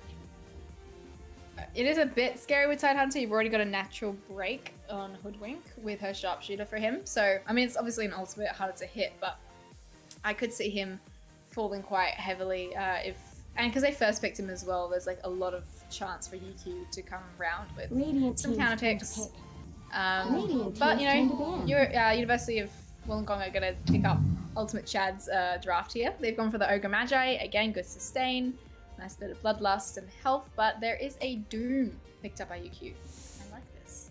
Yeah, it's looking a little bit scary for Wollongong once again. If 10 honestly, seconds remaining. given that that's probably going to be in the hands, I would imagine, of Dire Amos teams in that turned off it down. lane, the guy's positioning is pretty spot on. So I think this Doom could do a lot of work in denying that engage. Fast fingers as well, the Doom onto Billy as he jumps in. We've already seen just how quick he can react to those plays. So yeah, this first pick 10 Tide seconds remaining. could have been undone already with the Radiant first 2 team picks of ban. Chads. Yeah, like he can definitely. I mean, they burned out the Ursa, which is obviously good against him. Slark is in the mix, so you can maybe pick them up. But I thought Razor is also good on Tide, but they're banning out all these things that are natural Tide Hunter sort of counters. But I still see Slark. I think LS is still around as well, which would be good against both Ogre and Radiant Tide. team ban. But there's the Slark ban. Yeah, so they're on the same page, Wombat. They know exactly what you're thinking right now. Dire team But ban. the Bat Rider as well, and I would, yeah, that's probably Gubala there in the mid lane that it's going to be going would have been going at the hands of. So UQ have really done their homework on this Wollongong lineup. Yeah, they don't want them playing Conquer. I think Winter Wyvern's just naturally a 10 good seconds remaining. hero, good support, because late game it can win games. 5 seconds remaining. Yeah, Jug can obviously spin TP. Doom at the moment, I don't think Ogre or Tide is particularly his main target for his ulti, but they're not bad. Like if you get rid of an Ogre Magi, he can't stun, he can't buff his allies, and Tide can't ravage. But if there's a spellcaster, maybe like an Ember Spirit picked up, that's kind of who you're going for. DK banned out, obviously really good pushing 10 seconds utility remaining. hero for UQ. Not bad 5 against seconds Tide. remaining. I think UQ just I'm wondering about this Ogre pick. I think it might just be for Kid because he was continuously being bullied in the later stages of that game. Wants something a little bit tankier that can survive the initial engagement. And look, obviously it worked very, very well when paired with Gachi on the Wraith King as well. So if they can get Radiant teams MBTW, turn that to natural steroid to the Bloodless, Radiant and the teams turn to Weaver pick. picked again. Faceless And Horde. same no. heroes. Oh, Oh, Ooh. this UQ lineup is going to have an absolute field day. yeah. Sharpshooter can easily line up as well inside of the Chrono. You've got Bushwhack, Akon, a lot of physical damage there. Doom 10 can, seconds remaining. I mean, He doesn't really get too involved with the chrono, but he can set up his 5 Doom. seconds remaining. Plus Scorched Earth and stuff like that coming out of it. Weaver needs to be careful though. Yeah, this is... Look, you'd have to hope this is a Lincoln's game. If it is going to be caught again, this could go into the hands of Defy Llama. I would hope not. Actually, no, at this stage, I almost hope it will, just so they have a little bit more flexibility in the draft. And playing into a Doom Faceless Void 2 of 3 core setup. I mean, this is just terrifying already. Where does Wollongong go from here that can even begin to deal with this? Well, going along the lines of the Tide and Ogre, maybe they could pick up a Wraith King and steal more of the last draft from UQ, because the Wraith King, obviously, if he gets jumped by Void, he's got that second life. There is the follow-up from the Ravage to buy him more time too, and then Weaver is on the back lines. Weaver's not too bad against the Hoodwink. He can chase after him. The Scurry was obviously very difficult last game for him to keep up with, but Abaddon, okay. That's a support Abaddon, I imagine, like a Doom Abaddon lane or something. I mean, it's just... Plus 5? More survivability, more frontline. Yeah. Which is... that's again the last 10 thing you want if you're remaining. Wollongong right now. Yeah, the Aphotic Shield as well is just going to help both 5 melee seconds laners, whichever lane it does end up with. And Purges the Ignite, at least, as well. That too, not to mention the negation of the auto attack damage coming out of MBTW. So I think, yeah, honestly, UQ are just reading this game better. They have done their homework. And Gachi just does what Gachi does and farms and Radiant then comes and team's turn to dominates ban. fights. But Gubala's been put on the back leg. So, alright. So Gyro holds 1 by the looks of it, and a Weaver mid? Or is that a Gyro mid? Is that a Weaver support? I think that's where I'd rather this go. Have Weaver for Divine Llama, maybe 10 seconds remaining. even just chuck it over to Kid. Build up the Urn, build up the 5 Eggs seconds if you remaining. get that far, and then just pair the Gush with the Swarm and let MBTW absolutely shred UQ. But then, obviously, where do you send Gubala? Huh? What do you mean where you send Gubala? Mid. What do you put him on, sorry? Oh, I was like, what? I don't know. I'm trying to think of something that is gonna... I really like the Wraith King pick, but they've gone for Gyro instead. So something that can sustain through a Chrono, or at least be slippery, like a Quap or an Ember or something like that, would not be too bad. I feel like it's gonna be tough for University of Wollongong, because they don't really have many saves for anyone caught inside Radiant the team Chrono. ban. Like, Ogre Magi's there with the stun if he can reach, but Faceless Void at this point can just get a BKB and he'll kill whoever's inside. So Part of me is looks like Weaver saying is a like support. an Outworld Devourer or something to try and play around the Chrono. yes, OD would be 10 good. seconds Yeah, remaining. because he could just banish whoever Faceless is going on, or vice 5 versa. seconds remaining. Banish his teammate. Not to mention the Sanity's Vanish. Eclipse on top of the Chronosphere is going to be a huge deterrent, and UQ looking for that commitment. I'm sure that's the play. I'm sure OD is the play here. I don't know if Gubala, I think Gubala Dire plays team OD. ban. I've seen him play it.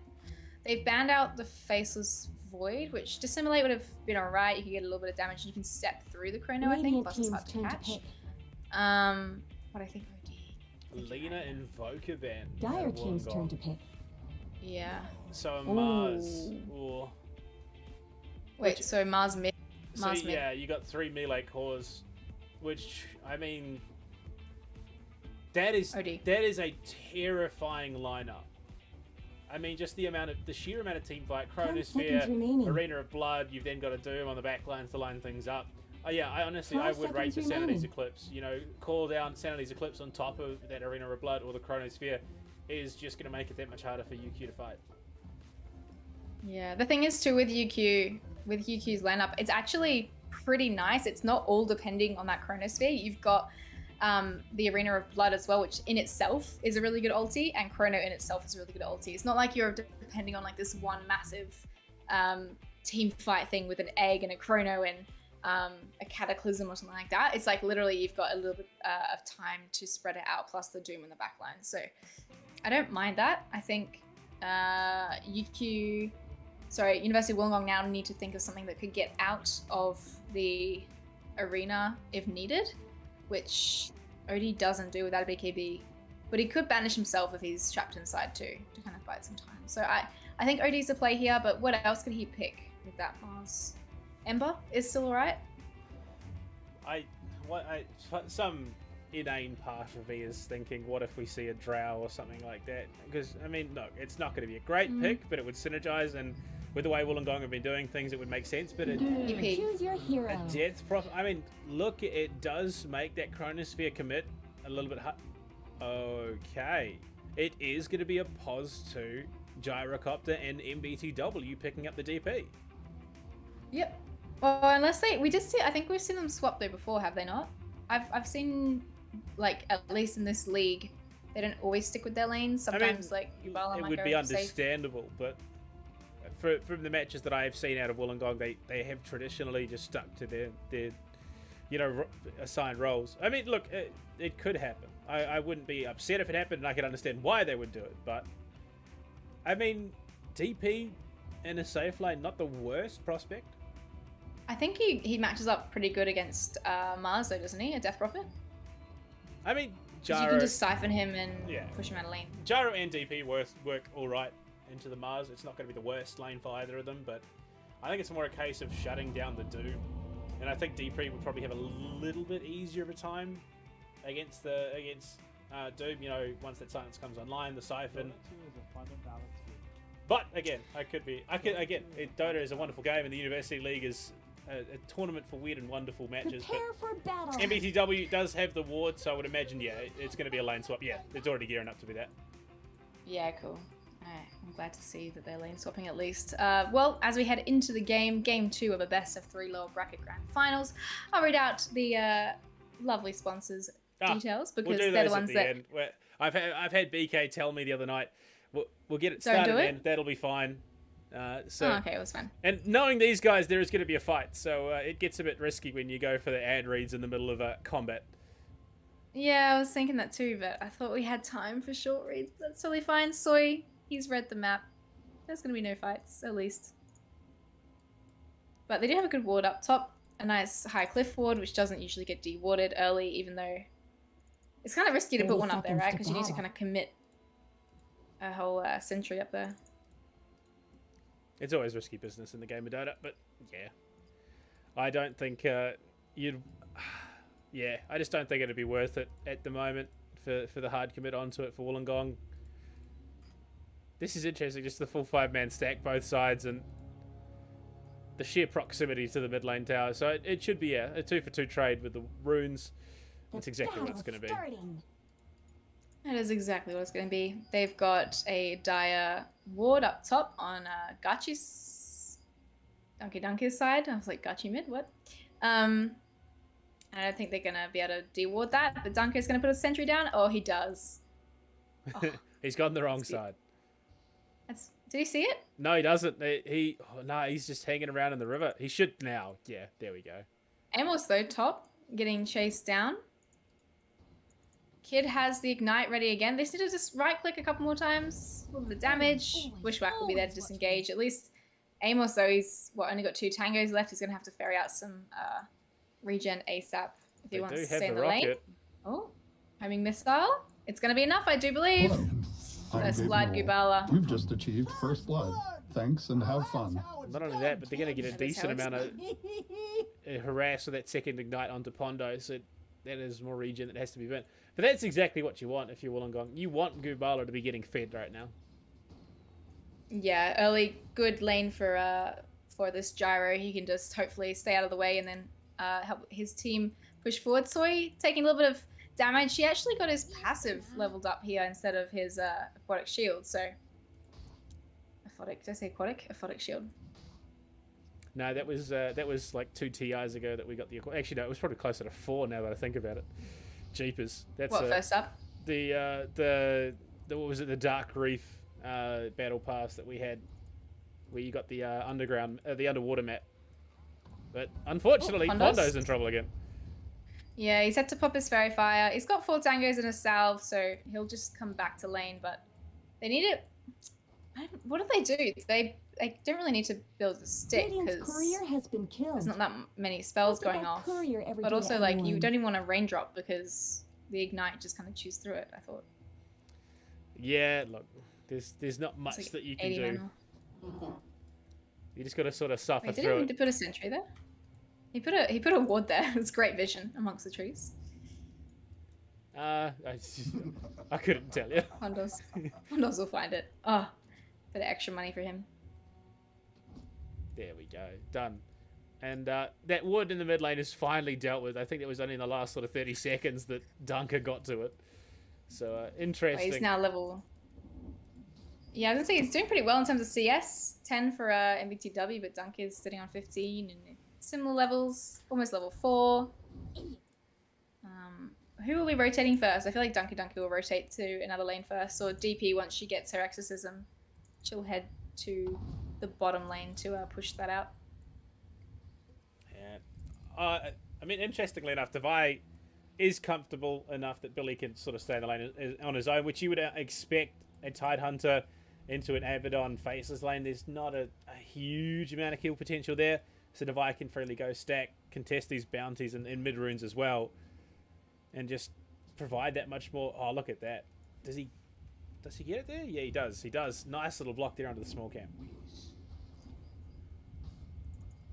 I think Devi Lam's just trying to give as much solo XP to Billy as possible. He's used the gush into Soy, but they are trying to turn and do a bit of damage. Silenced up. Soy might fall here. No, he's pretty tanky, but Billy dropping down, anchor smash.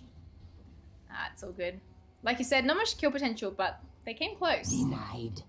Yeah, and look, it's the University League. It's quite a lot of brawly Dota here. So just because there shouldn't be kill potential doesn't mean there will not inevitably be kill potential at some point or another. And, well, speaking of kill potential, Pondo might be the next target. Around here? Yep, that missile's there. Almost dead. He tried to kill it. Amos, so a little bit of damage on the back lines, but there is a nice stun from Kid. Gubrella gets the kill.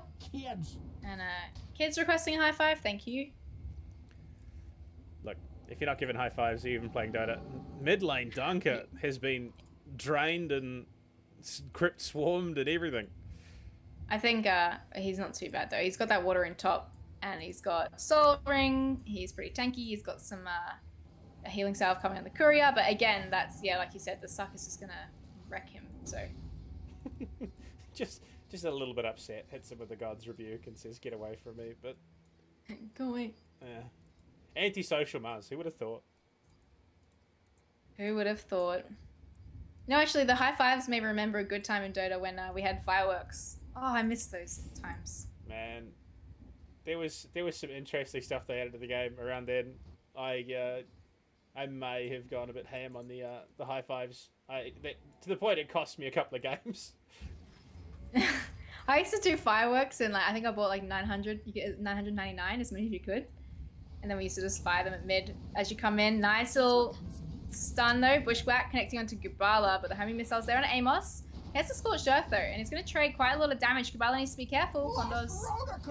Actually, Amos gets the kill there, and Kid, they just ignored him that whole time.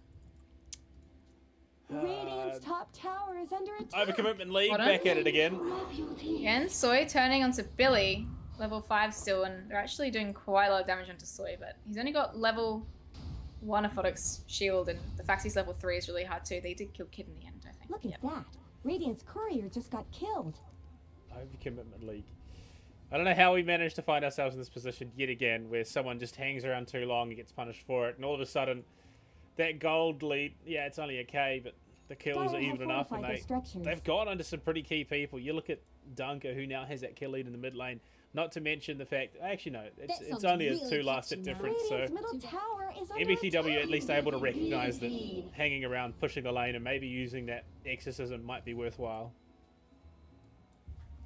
Well, yeah, he made the most of mid at that point, and Dunky didn't manage to go top, but he's popped the arena, and MBCW's been skewed up against the side of it. Pondo's rotated in, bushwhack, and Dunky gets the kill with the rebuke. Yeah, he went top, but he didn't find anything, so he just went straight back mid, and then they capitalized on MBTW, kind of not expecting it. Dyer's middle tower At least, isn't if going nothing to last else, long. Devi Lama is stacking up these camps. There should be some significant gold coming around that 8-10 minute mark. Honestly, I think it may be a case of Wollongong putting all their eggs in the Gubala basket right now. This gyro is kind of their win condition. You need to get Gubala as absolutely massive as possible and then play around Billy's engage.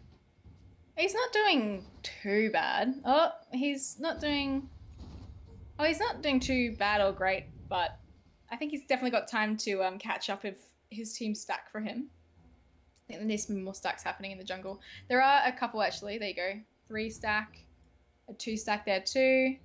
Pondos, nice stun on his head. Flat cannons available for that last bit of a kill. Looks like Kid might get the kill. Yes, he does. And Amos has gone for the Doom on top of Gubala's head. He's going to chase him down that Scorched Earth. I think Gubala might die here. Yeah, the kill goes over to Amos. Unfortunately, yeah. No one quite able to get in and help at the time. Exorcism is out, and there's a decent chunk of damage done to this mid tower. But can Devi even help? Oh, the spear misses. Yeah, the spear misses. Dunker has to run back into the tower, but he's falling quite quickly. He will actually go down to the Siphon in the end. Gachi's rotated in, pops out the Crony too, but he needs to be careful. The Exorcism's going to do too much damage. Gachi has made a mistake. That is what you want. That's big. As MBTW.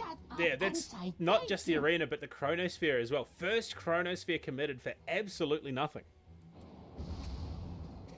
Yeah, that's I think that's what you need to be careful. That's why they picked it, right? It was either OD or I think Death Prophet in this instance. Pondos needs to be careful, bit of damage, Bushwhack to disengage, but there is a spear into the trees. Dunker's there. Gachi's rejoined the fight. He's got time dilation for the moment to slow down his support Weaver. And he does kill him. Now, in the biz, we call that an overcommitment. Again. I don't know how both teams in this series and the series between Lunimel and Wollongong as well, both teams managed to just completely overcommit to these situations and get punished for it. It's carrying over. They're staying around too long. And yes, I understand that you have limited information, but in that situation, you are diving past a tier 1 tower.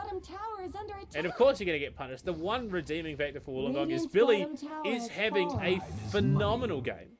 75 and 6, has just got the tier 1, and he's well on time to crack level 10 in the next couple of minutes. But he's gone Morbid Masks first item after the Soul Ring. So he's going damage build then. Do you think I don't know if he will go Blink eventually, but he might just go that right click sort of build. Not much good's happening to against this against this Faceless Void. I mean, what do you go? What do you build as a Tide Hunter? I think I almost rate the Blink Dagger anyway. It allows you to get in and try and save your teammates if the Chrono does pop. Gubala at the moment trying to clear up this nice big couple of stacks here. Going Crystallis first item, so looking for that aggressive, hard-hitting build. And yeah, even gets the DD. So this flat cannon should clear out these camps nice and quickly. And MBTW has Exorcism if he wants to push that mid lane. It's already quite low and they have a siege here that they can clear pretty quickly. But Amos is going to have to rotate, I think, if he wants to save it. Same with Pondos. No one's dealing with Billy. Spear misses again on the back lines, but Amos is there with the Doom. Bushwhack will clear up MBTW. The team has rotated in. They're going to try and save him for the moment. Nice Ravage in the middle. Dunker stunned up for the moment, and Devi Lamb is doing a little bit of right-click damage, but he is just a support, so there's no one dead quite yet. Amos on the high ground, bit of a stomp. Chrono onto 5. That is a very nice sharpshooter too. Takes out the Weaver, and Gubala might just fall here if Gachi keeps going. They do kill off Amos as well. And Gachi's going to push with the shields. Gachi's only got level 2 Time Walk. But he's got a shield to keep him safe for now. Bushwhack connects. Exorcism pops as well, but there's a nice spear to disengage. My lord, MBTW survived because of the double siphon. That is insane. Were those cracks in Dyer's top tower?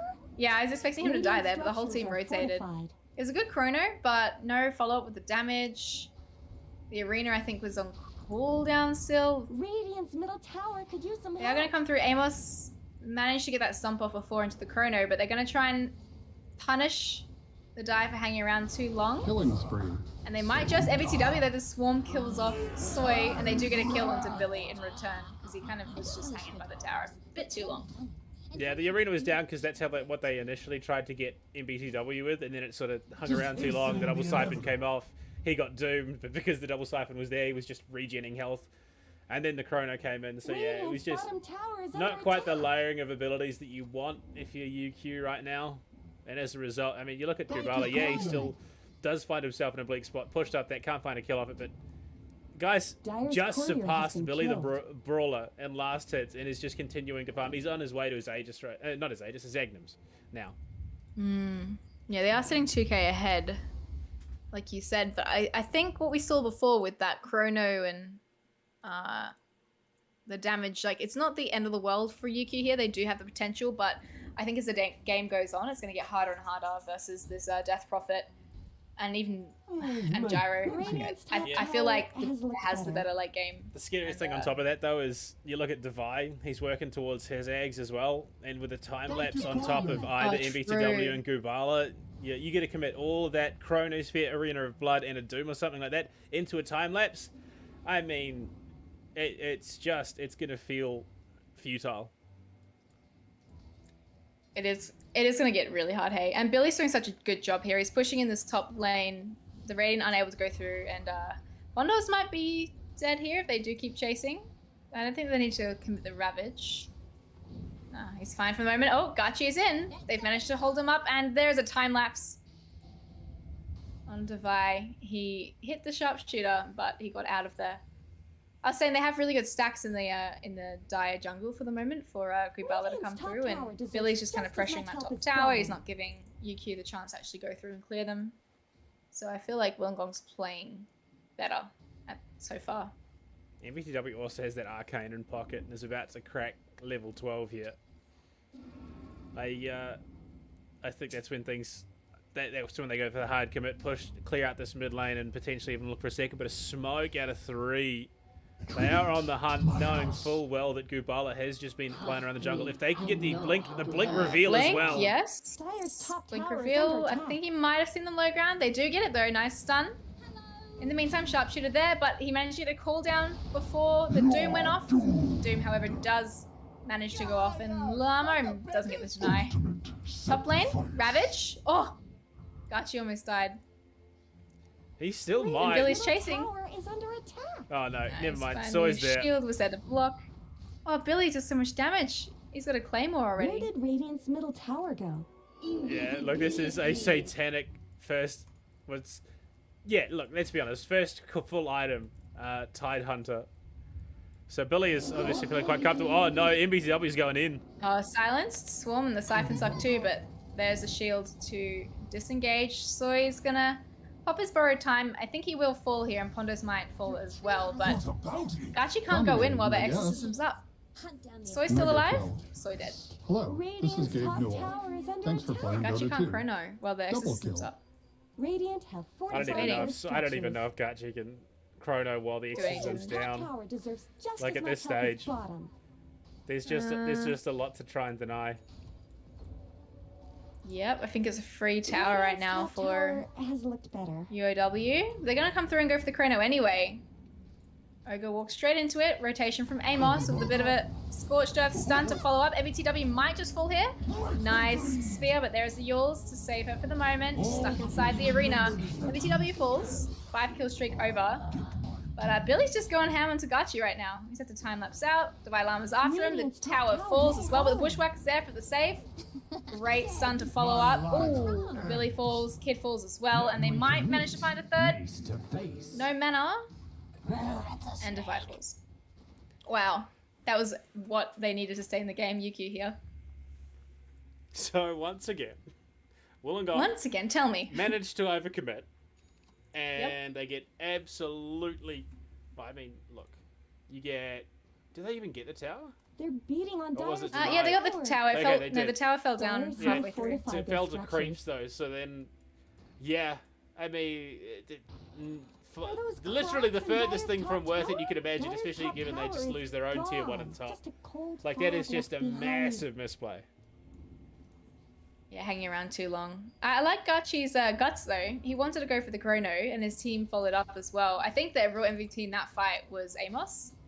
He had the Devour stun, the Sentinel stun, to follow up and keep everyone trapped. And Yeah. I think the Bushwhack again managed to get like a 3-man stun on top of that. Well, it makes me question the Veil of Discord first item for Oh, Kid. Gachi, who they found. Billy the Brawler has to Not pop the much good Ravage, connects him to happening 3. Radiant's bottom tower. Anchor Smash might be able to buy him some time, and the team is following. And I feel like Wollongong's realized their mistakes here. They're running away. Yules onto Amos. Can't get the stun off, and he's going to fall as well to the Siphon eventually. And Gubala, meanwhile, is hitting Rosh. Team's hitting Rosh. I have to question the Veil of Discord first item for Kid. Like, I think if that tier 1 commitment, if he'd had an Aether Lens or something, just really anything else, he probably would have been more helpful, because he went to try and commit the fire bars to keep MBTW alive. Walked into the chrono, got caught by it, couldn't do anything, and then they lost 4. I don't see what this Veil of Discord is actually doing for the team. I think it's a bait. He must be following the Tortellini guide, because you go in with a wait, what is the item? You go in with a Ring of Basilisk, and then you build into this Tower shouldn't have to take veil. But it's just such a bait. I never go it. A golden thread. I mean, if nothing else, I think definitely like, Aether Lens is best first. they got the Aegis, and Gubala is making good time on his items. He's got the Ags, he's got the Crystallis, so he's going to be hitting like an absolute truck. The unfortunate thing, though, is Chrono is up again, and Gachi doesn't care. He's got a Maelstrom and a Mask of Madness, so he's going to be hitting quite comfortably against... Oh, no. They need MBTW, nice arena as well. MBTW's popped in the back lines, no exorcism either, and they've got a nice Doom on top of his head. Kid down. Vibe back. No, sorry. Both down. Billy needs to be careful here. Cool down on the back lines. Pondor's caught up in it, but there's a nice chrono. Just managed to catch 2 of them. Gubala's doing a lot of damage in the meantime, but it's not going to be enough. Aegis popped. Buyback as well from Divine Llama. Buyback from Kid. They're TPing in. Spear though into the trees, and Gubala's falling. He's gone. Oh no, dieback as well from the Weaver. So, Wollongong just lost 6, and they're about to lose a 7th. So that is a full 5-man wipe, Aegis, and 2 diebacks. And there's the question marks in the chat. Yeah, there's a reason observers tend to have chat turned off, but that was a 4,000 gold swing, a 7,000 experience swing. I hate to call it, but I think that might be it. Yeah, it was a bit of throw. Gubala has the potential definitely to... he needs the BKB for sure, but he just doesn't have the sustain. There's so much damage on top of his head. I think MBTW might just throw here if he's caught us out. Yules is there. Billy comes in. Ravage is available. There is a silence. And a nice 3-man Ravage. They do get Amos, but there's a spear back into the trees. MBTW has regen though, but needs to go. Sharpshooter misses, and the cooldown does as well. But Gachi needs to be careful here. He's got time walk. Okay, he's alive for now. He might be able to get down. Oh, silenced. Oh, perfect. Finds me. Alright, the tip comes out. You belong in the ground. This Ran a bit long there. This game hates me. Just any time I'm like, yeah, this is it. All of a sudden, one team says, "Oh, hold on, I reckon we might set up the barbecue. We'll sit down, have a few brews, and see what's going on, and stick around for far too long." And then all of a sudden, now it's not a massive swing back, but it's still a swing nonetheless. And just the more they keep presenting opportunities to Gubala, the better chance they have of actually bouncing back and taking us to a 3rd map. Yeah, that's the thing. I think UQ's playing a bit better, but if they don't execute and if they hang around a bit too long like they did then, Gubala's just going to come out and save the team. Like you said, it's all down to him. So what items has he got at the moment? I'm surprised he didn't go Falcon Blade. He's going for a BKB. Okay, he's got Crystallis into the right click damage and Aghanims, which is obviously very hard to fight against when you've got that missile coming at you with the flat cannon. Kind of hurts a lot. They are gearing up to try and pressure this tier 2. They've got the exorcism. Oh, this might be a group up in the mid lane. Devi is so deep. Yeah, he's scouted out. Like you said, though, he's only support. He's TP'd back to lane, and he's going to rejoin his team. definitely not worth pushing it here for Wollongong. They don't really have that high ground vision or control, so. I'm just a little bit baffled by this match that we're seeing. Like, it feels like a major misplay in terms of the build for Billy. The last thing you need is a Satanic against a combo that is going to be looking to try and lock down an entire team. Like, you got a Chronosphere and an Arena of Blood. Blink would be huge for helping the team out. If someone gets caught, you blink in, you ravage, you try and counter-engage. But he's like, nah, I want the Satanic. I want to heal a whole bunch. Yeah. Well, they don't have the most amount of lockdown on UQ's team. They do have the spear and stuff, but you're right. It's more about he needs to help disengage from the chrono or from the arena. But instead, he's just going to hit this tower, clear the creeps. They might pick up a T2 here. They don't really want to commit onto Billy. He is very isolated right now. Like, he is, yeah, he's alone. Yeah, Chrono on the back lines. Nice break as well. Cooldown will be on his head. He's got no BKB, but he does have Satanic. Meanwhile, Dunky in with the arena. But he's been kept up for now. Amos pops the BKB, and Soy, his borrowed time is gone. But Billy needs to run away. No Ravage. I think Amos is still alive. The shield saves him for the moment, but Exorcism pops, and Soy should fall to this just. He does. Duncan, nice spear back. He's going to hit up to the high ground and manage to live this fight through. So they've only lost one support. Two supports. I don't know how many people, how so many people committed to that fight and then just managed to escape with their lives. I think we had, what, 6 health bars that would have been flashing red in the middle of that team fight, and only 2 people died on the side of UQ. This game is a bizarre one. It is kind of scary. Amos wants to kill Kid. He misses the stun though, but Dunky Dunk is here. He's got a spear to stop the TP, and Amos gets the kill. I feel like it could still go either way. I'm scared though. I feel like I'm gonna say that Gubala's gonna win this for the team if he doesn't die and he keeps getting his items. He's gonna get too hard to kill. And this is like the chrono. We keep seeing it go up, but there's not enough damage. University of Wollongong, UOW, where the W stands for what the hell is going on, and then we've got UQ, where the Q stands for questionable. Look, as much as I ask these questions and talk a bit of smack, these are all players that are better than I am. They're just playing their game. I would imagine they're probably having a decent amount of fun along the way, but there's a fair amount of greed when it comes to the kill department. Greed is good. Greed is good, as we say. Depends. That's on what who I like you to are. say. If you're a coach, probably not. I always do it when I'm just like little pos 5 and I'm not joining a team fight because I'm farming a small camp. I'm like, what are you doing? I'm like, greed is good, and then we lose the fight. See, I'm the opposite. I'm like a pos 4 strength main, so like I'm the one starting fights with no one there to help me. Yeah, that's frustrating. It's a way of life. That is it's frustrating. Not a choice. Especially when your team's too scared to join. The map is pretty split up at the moment. Gachi has Chrono up now too. He's going to jump forward, and I don't think he saw Divine Llama, but if he did, it'd be a good time to Chrono.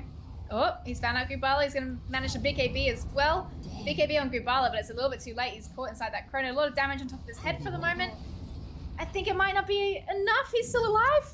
No, Gachi time lapses forward. Soy trying to get that kill, but Gubala's still alive. Borrowed time is used, but he gets it with the coil in the end.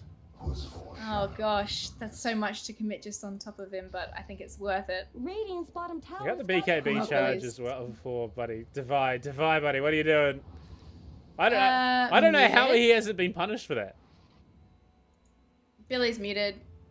He's arena. I mean, it's a lot of spells committed on top of him, but he had the Ravage, and I think they just wanted to punish it. Soy jumping on top of Divide, like you said. Time lapse to keep him alive for the moment. I was watching him kill Billy bottom. Yeah, I think that's why they didn't commit onto Divide. They knew there was a more significant target down in the bot lane. Oh! Oh. I make a lot of stupid noises sometimes, but Divide's kind of playing with fire right now, but they want to turn onto Dunky. He's got a bug on his head. He's been stunned up as well, and now the Siphon is there to collect up some of his health. He might just fall here. Good. Stolen stun. They've killed off Divide, but Dunky falls. Exorcism used. BKB on Amos, though. Won't matter too much. Gachi's trying to go for the kills. He's got nice stun, but he's been silenced up. Pops the BKB himself. And he's going to have to get out of that bushwhack, though. Connects for the time being. Sharpshooter might just connect. A little bit of damage on top. Oh, these stuns. Centaur stuns are perfect. They killed Divide, they killed MTW. Who said you could stroll in? The commit, like you said. Look, I think that's our job as professional commentators. We make stupid noises for a living. But like honestly, this game is getting very nautical. We are getting very nautical with the gameplay. I just don't know what the straw that breaks the camel's back is going to be. Like, at the moment, Gubala is making good timing. He's well on his way to Satanic. He's got the BKB, he's got the Eggs, he's got the Crystallis. And he's just picked himself up that Paladin sword as well. So he is going to be sustaining quite a bit.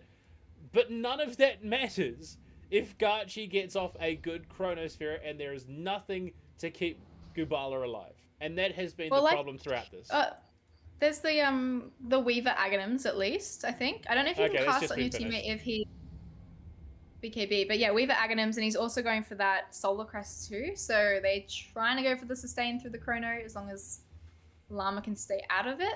That and Billy's picked up his Heaven's Halberd as well. So they've got some deterrent at least. Yeah. And Void's BKB is down to 7 seconds already. So I think it's going to get harder soon. I think Yuki's on a time limit. Interesting. We haven't seen the Shard picked up by anyone on Wollongong. Gachi. Oh, Gachi. Needs to be careful. Pops the BKB, turns, nice bash, and solo Chrono onto Billy for the moment. Sharpshooter's there to break. And they do manage to kill the time. No, they don't. Did he just cheese? Yes, he did. That's an awesome 3-man stun. In the meantime, they've killed that Dunker, and Amos has had to pop the BKB, but they're just right-clicking him down. The flat cannon's doing so much damage. Gubala's muted, but it doesn't even matter. Pondos falls on the back lines. It's always been used up, I think, just for some extra change. Silenced, no borrowed time, and he will fall. I bring sad. That wasn't the cheese, it was the time-lapse Ags use. Oh, it was. Okay. Had the same effect, honestly, but yeah. I mean, what a way to reveal that Devi Lama has the Ags in that situation. Like, that was flawless. Gachi, buddy, I respect that you have the Shard, but this is ambitious. Roshan's down. Oh, no. Touched him with this one. He stole the Shard. Okay, yep. Alright, at least it's a Shard for one of his teammates. Oh, maybe... Wait, who has a good Shard? Mars could be a decent. Oh yeah, true. Yeah. Spear. The spear would be a really good upgrade. No, it's been given to Amos. He's gonna go for the Infernal upgrade, Infernal Blade upgrade. Yep. Oh, he's been hitting so many stuns and he's been doing really well with lockdown. Oh, has he managed to find the Weaver here? He has indeed. Nice kill for him. There's also no Aghanims now for no time lapse for the Dire. Yeah, I got confused before. I was like, did Billy pick up a cheese? I didn't hear the sound though. They're just gonna ham into this T3 right now. There is Dunker in. He's got a nice spear off as well, but he's getting chewed up quite quickly. They take down MBTW, which is the pushing spirit. Gubala's getting stunned up by Gachi, but Billy doesn't have a Billy doesn't have a Ravage. Pondos needs to be careful. Bit of lockdown. He's getting chased down by Billy, but no, Gubala's still in with the flat cannon, and they might still be able to take these Raxes. They need to be careful here. Chrono's up in 8. Yeah, if they stay around too long, there's no fortify at least, so they're gonna get this and they're gonna go for a run. But Amos is in, biting time, nice stun again, but there's the Chrono to follow up. They take down Kid. They're gonna go down Gubala for sure. The bash, the damage, there's Aegis down. Billy's killed out Soy. Billy's still alive. The sharpshooter misses, and Gachi's trying to kill out Gubala. Ravage as well. Clex onto 2. Dunker's still alive for the moment, but they've taken out him from Amos. And they've also taken out Dunker. Ooh. I think maybe that was a cheese. What is this game? I don't know. Like, the Chrono comes up, perfectly timed. Then the Ravage comes up. And then... Buyback from Sword? I don't know. I think Billy's just happy. He's just... Oh, Gachi, careful. Backtrack used. He's got BKB. Are they legit going to try and end this?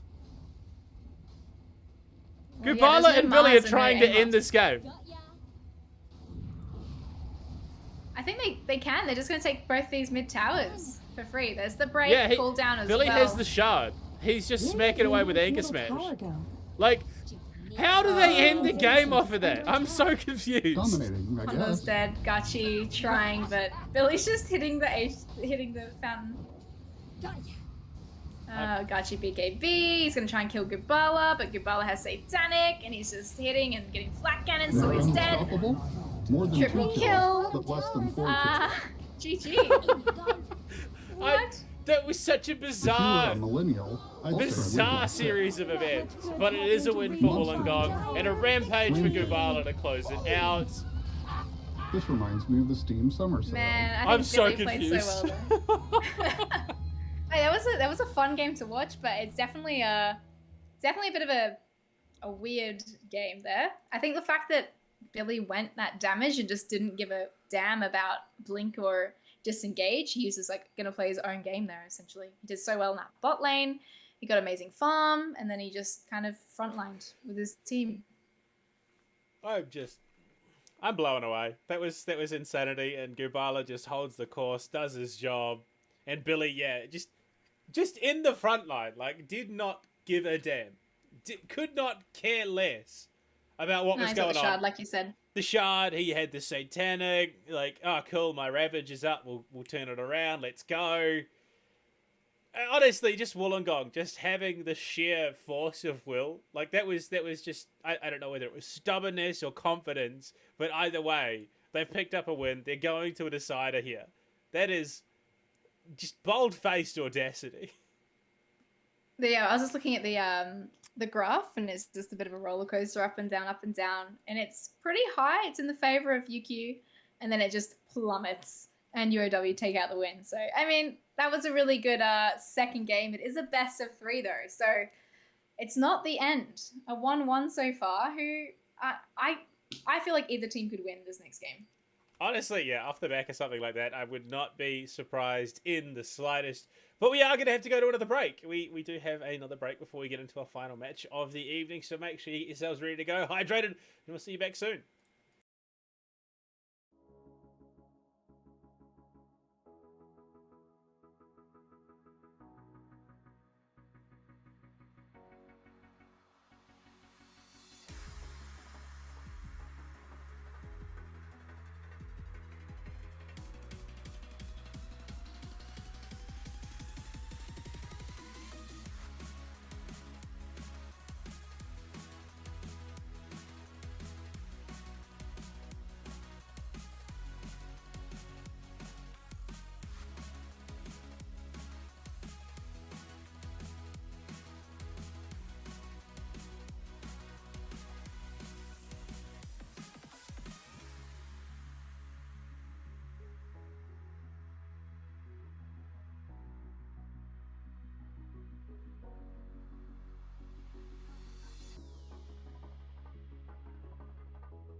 Hello, welcome back. Once again, the players are not wasting any time. We're getting right into map 3. Look, let's be honest, a good game is a quick game, especially for someone like you, Wombat. It's your birthday. You got other things planned, so happy birthday for I'm driving to Brisbane. You're driving to Brisbane. Nice. Game plan, it's a big plan. But the game plan here, what do you reckon? Do we get similar draft? Do we get a remake of match 1? Where the hell does Wollongong go after a match like that? I don't know. I feel like I think that was just Billy playing his own game, and he just literally won it for his team there. He just didn't want a part of anything. And I feel like this could go either way. I think we're going to see maybe similar picks. They found out the Doom this time, so we won't see that. But I think we might get maybe a Ravage combo. We're going to get some team fights. I don't know. I have no idea. That was such a Chad game, as UQ would like to call it. Unfortunately for them, it was a loss. Yeah. But we do see a bit of a change in their approach to the drafting phase. It's not a Kunka first round this time. It's going to be a Monkey King instead. And yeah, look, I respect the ban for the Doom out of Wollongong. Honestly, it would have been the thing that allowed Chads to get that win off. If they'd comboed the Doom and the Chronosphere, especially onto Gubala, they probably would have been able to get themselves back into it. Unfortunately, they weren't able to. And a Tide Hunter, it's just not going to be a thing. You know, they don't want a bar of, Doom and Tide were in those last games. They played very well.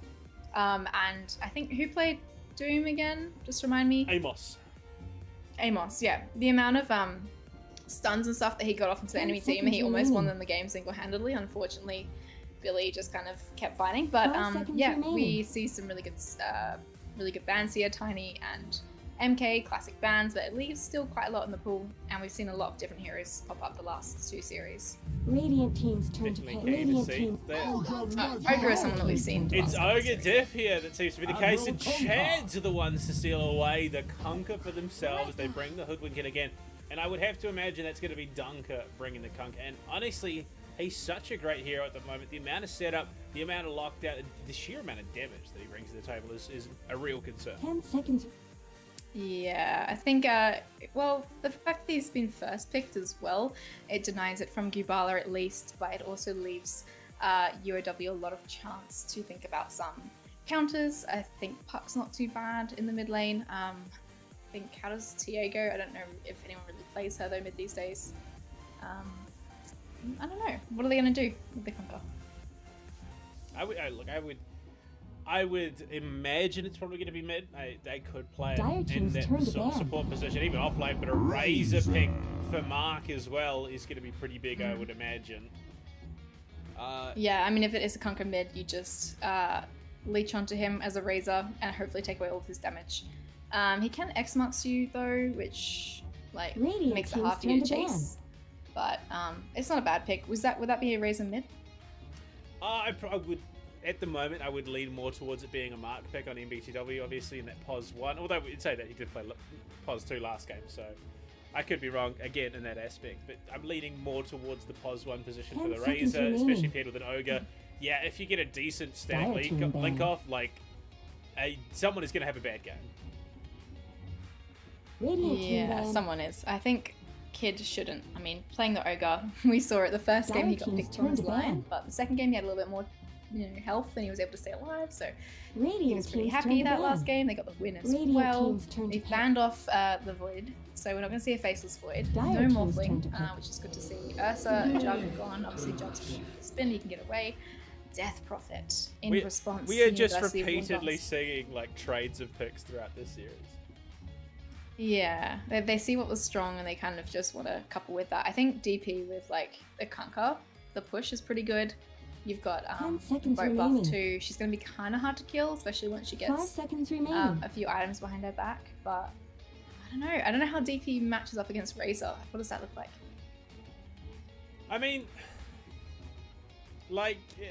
Again, it should come down to the supports. There shouldn't really be a position in the one-on-one where there's a huge amount of kill potential unless Razor can, maybe get that passive procs this slow and then get a really, really good leash off. Dire team's turn to But pick. in saying that, now that the ET, this Razor just got even scarier. That the resistance shred is going to be huge if you get a good static link off and the Elder Titan's there. The Stomp as well, so you can Yeah. just buy time taking more, yeah.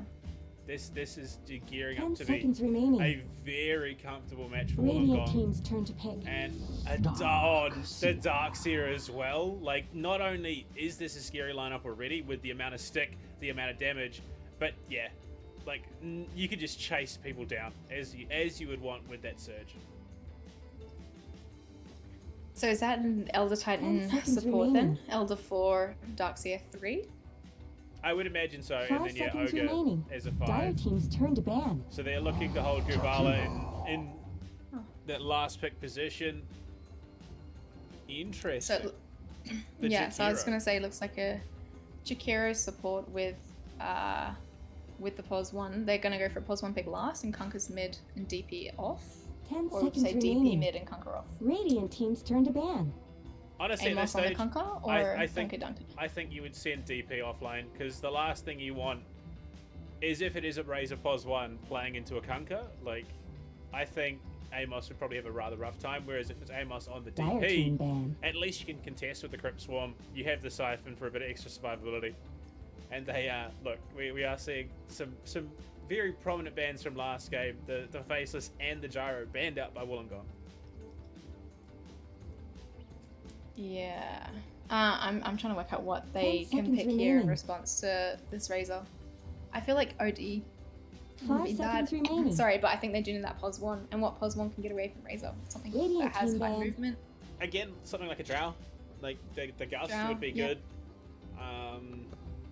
Dire team's turn to pick. I don't know. Like now it seems like UQ are the ones playing off the back foot here in Wollongong. AM? Off the back of that last win, are playing on the front foot. AM, yeah, but you're For also UQ?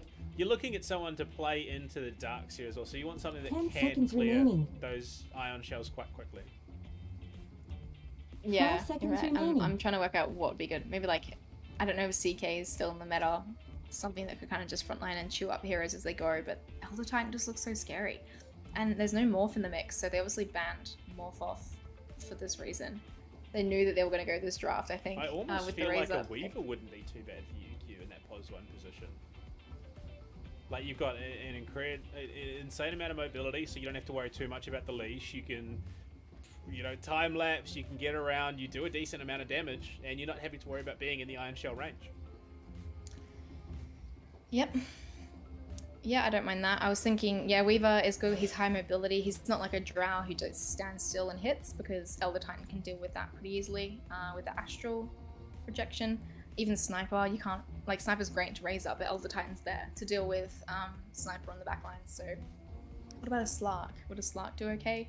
Slark's banned, never mind. Oh, don't know, really. I really like you, University of Women's draft here. The Void Void, Spirit yeah. for Gubala in the mid lane. That, Yeah, GG. that's just icing on the cake. I think this is going to be a phenomenal game for UOW, and it is going to come down to who makes the least mistakes in those situations where mistakes are made, who can capitalize the best. 10 seconds So, remaining. I think UOW have given themselves probably the best 5 foundation seconds to take remaining. the win here, but I think it comes down to Chads and what they bring. They've got 2 minutes. They've got a lot of time in the reserve to try and figure out what the hell they want to do to round this out. Honestly, I'm not quite sure. Yeah, I mean, the Kunker, the DP are great and all, but you want someone that can follow up on the setup that does a decent, no, not even a decent amount of damage, just someone that can survive going into the later stages of the game and I think still Weaver. have impact. If Yeah, Weaver like, goes. I mean, if damage. you're going comfortable, Weaver is the one. I don't really think there's too much else they can go, because things like Drow, they just stand there and hit. Elder Titan will deal with them, Conquer it as well, X marks. BKBs will solve that if you can get that far. Jakiro though does have that good push potential, so does DP, so really UQ want to play that early game and they can't really wait for BKBs to come online. They need those towers gone. So Unless we do see pick Weaver.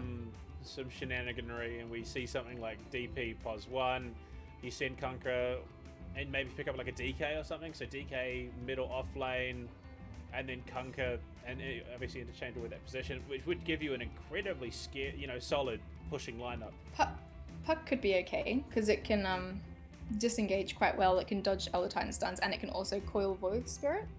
Just don't really know if Donkey Dunk is much of a puck player.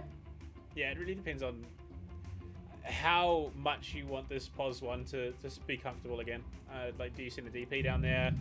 Well, we're going to get our answer. It's going to be okay. Choose A your hero. Bloodseeker. So, look, it does well into the iron shell, but I think, again, I don't think... it could be a rough one. I don't know if the Blood Right cancels the link, though, does it, if it's already cast? No, I think they're hoping that level 6, the Rupture, to be the dissuading factor in that.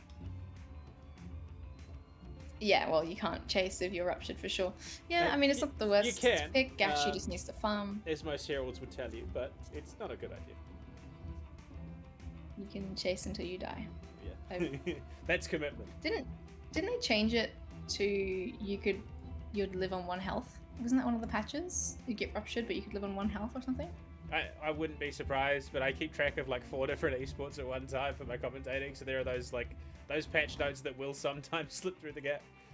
Well, I am very impressed. No, I think there was like 1 patch where it's like you got ruptured, but if you ran, you could live to 1 health. I do but then I think remember it's that being a thing, but yeah. so many times before Dota has, old Ice Frog has said, actually, we're gonna go back. We'll go back 1. We'll leave it there. Well, I will. I'll be watching this game. I feel Prepare like it's for gonna go the battle. way of the Dire. I feel like Gubala just has such a good hero that's so slippery, and MBTW might just even be a beast Razor. We'll see. Razor POS 1 could be pretty strong, but Well, it's also you never know. the might Elder have Titan this. as well. Like, as soon as we start seeing natural order come into play, I'm genuinely concerned for UQ and their mental well-being. Well, we are jumping into game. Hopefully, it's full screen. Yep. And it should be. I'm getting paranoid again. Yes, we are. No, I don't know. I don't understand this whole thing. Kid looks like he's running to trouble. He's been slowed. Nice Jewel Breath, a Bushwhack there to follow up, and the Blood Right will secure this kill for sure. Hello, I'm Gabe Donkey Newell. Donkey gets that You've first just blood, achieved first blood. Thanks here and come have the fun. Sharks. That's going which to is be big.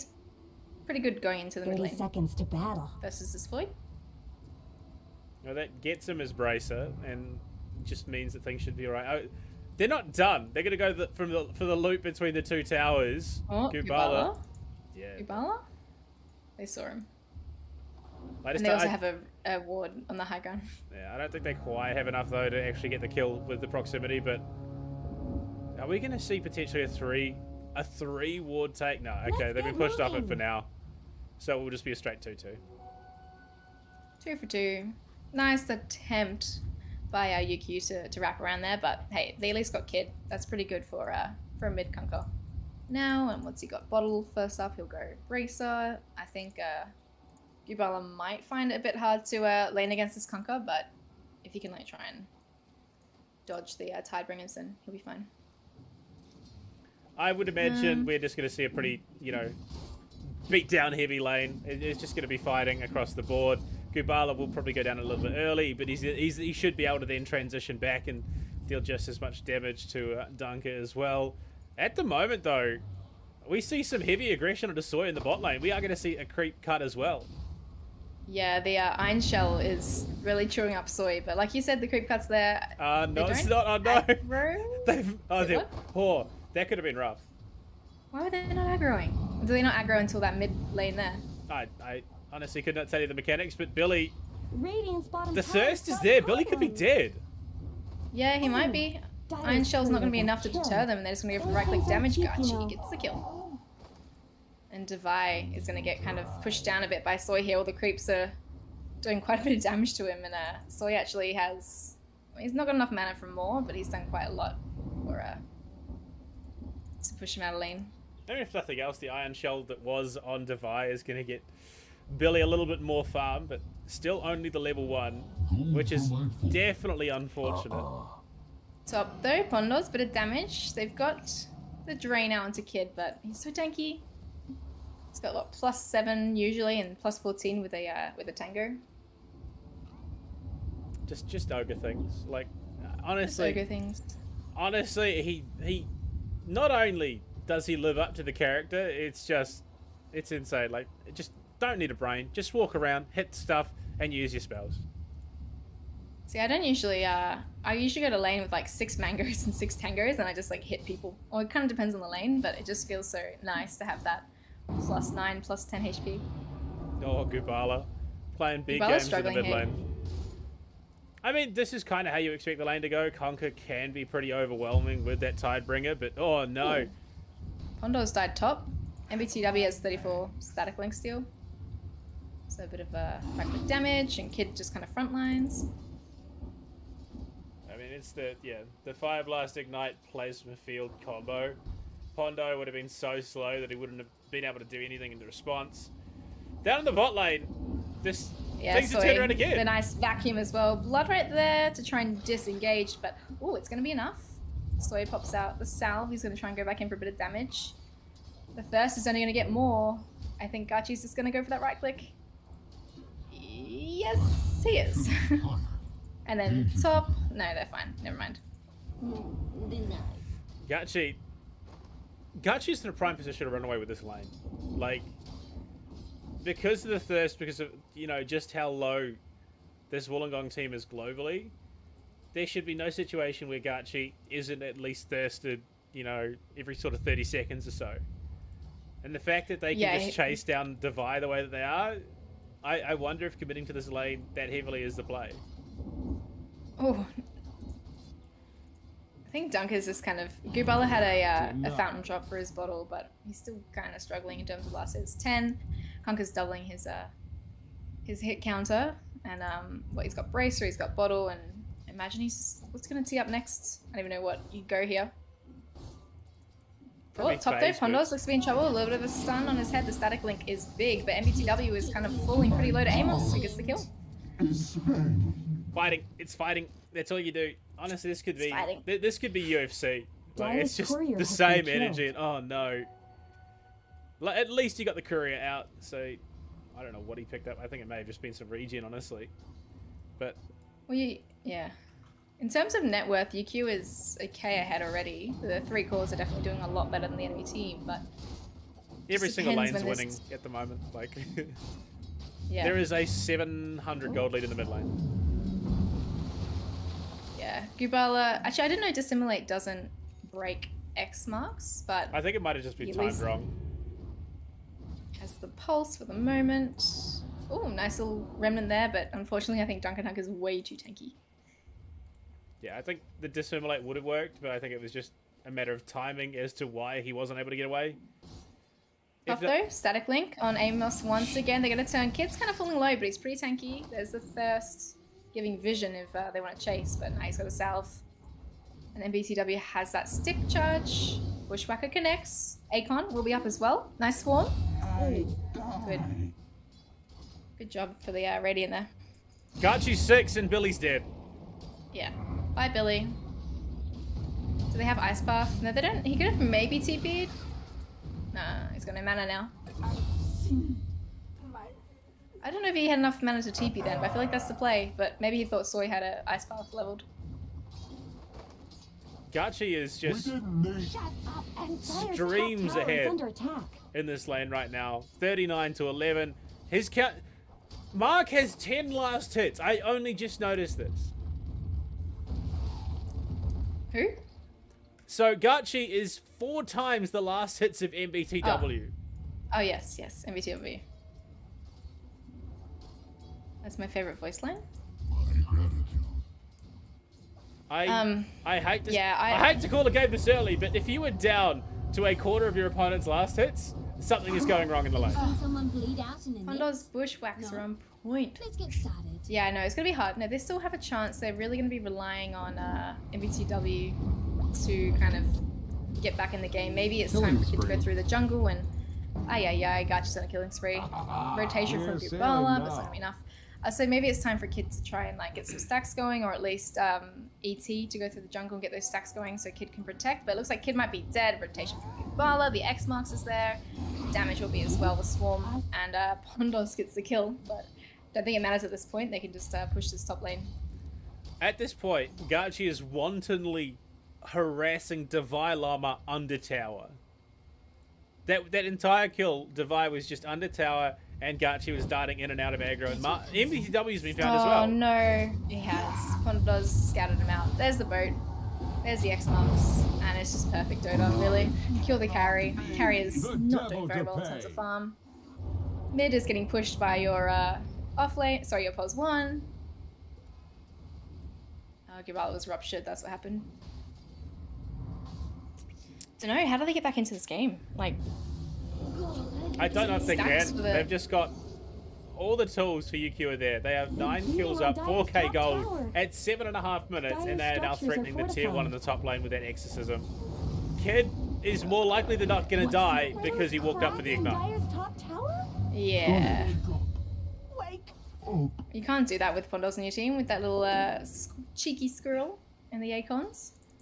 Gachi's found Gubala, he's just chasing him down. A couple of steps available, but I don't know, Gubala's got nothing. He's gonna try and go for this rune and Divine Might RNG, it's bottom. X-Marks. Is he gonna step for it? Dire's top tower has fallen. Oh, he missed it. Okay, he stepped out. Radiant's bottom tower is under attack. No rupture for 7. Invisibility. There is a 3-level disparity between the two pos 1s. Gachi is just miles ahead right now. He's 3-0-2. He's up by a good... Yeah, okay, never mind. MBTW's dead as well. Like, there's just nothing you can do. Onage. It's very different from the first 2 games. Say, first 2 games were super competitive. Now we see Dalai Lama getting hit by the ship. Gubala's on top of Pondos, might get the burst here, and he does, but Kid, I don't think he can do much to this Kunkka. He's just too tanky. It's very different from the last 2 games. It's just more of a stump, but we might see a turnaround. It's just 5k ahead at 9 minutes. Not sure about that. Yeah, that'd have to be a pretty significant throw out of UQ for them to miss out on this, and A bubble from bold for Gubala to walk up the way that he did. I think if Gachi had any mana in that situation, it could have been rather disastrous, but I mean, just, yeah, Gachi had a great I'm not start to really the game. interested He's in continuously seeing snowballing changes himself in in this. lifestyle. I mean, he's 8.5 right now, and you look at MBTW, still not 6. Doesn't really feel like a pos 1. It looks like Dire Feels more like a found punished something. off lane. You know what I mean? Like when you, Someone as long as better you just help don't Dire's die, you're top winning the tower. lane, but It's almost MBTW feeling like a play. pos 4. Like a Dire's pos 4 middle razor, which tower should not be a isn't gonna thing. last long. And oh boy, okay, so apparently all those bounties were just stacking up and the Radiant Tri Gachi got all of them. 45, 45, 45, 45. 180 gold each, pretty nice. They get a stomp off. They found the Kunkka at least. Ice path to disengage for the moment. The ship buff will be there, but he's still alive. He might burst. Yes, he does. Finally taken down.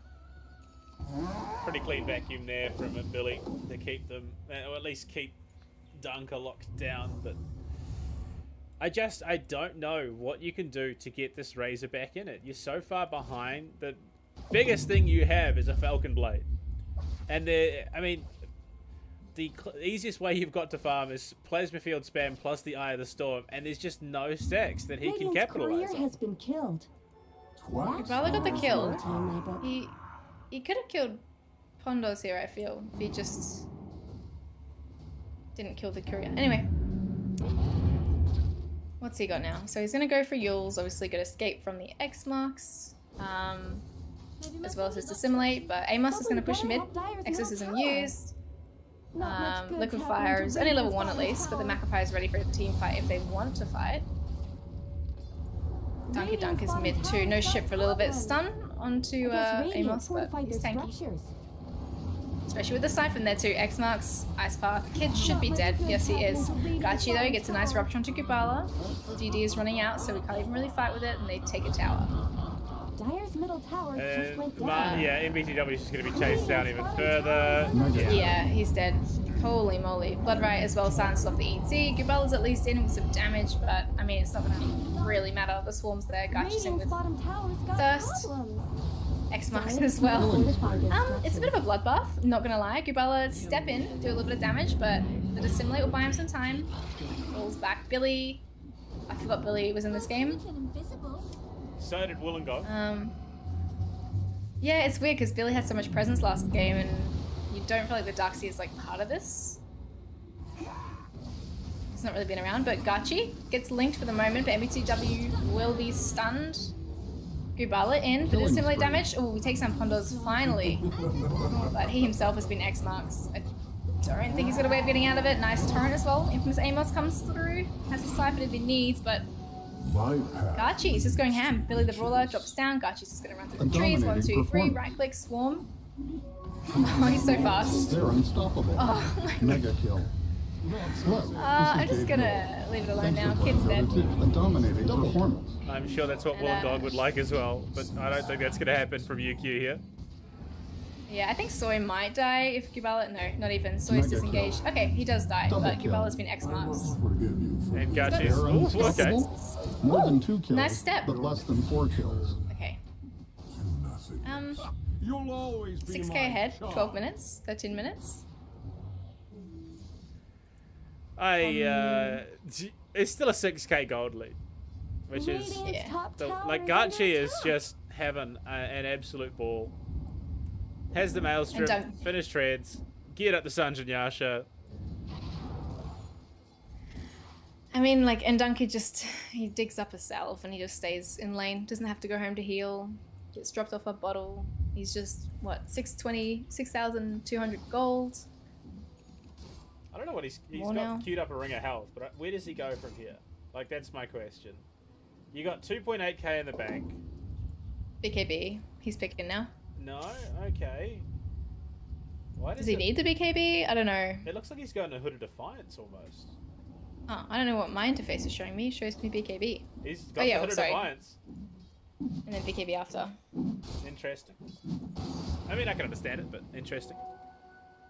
Dire's top tower is under attack. Positive for University of Wollongong is bottom tower is almost dead there. Gachi's getting gone for the moment. Has the blood right there to try and cancel any follow-up, and out comes the Macropie too, but he could drop for this if he doesn't have any damage. Nice wall coming out from Billy. There's a rupture in the meantime. They take out Gachi though, and Soy looks to fall as well amongst 3 heroes.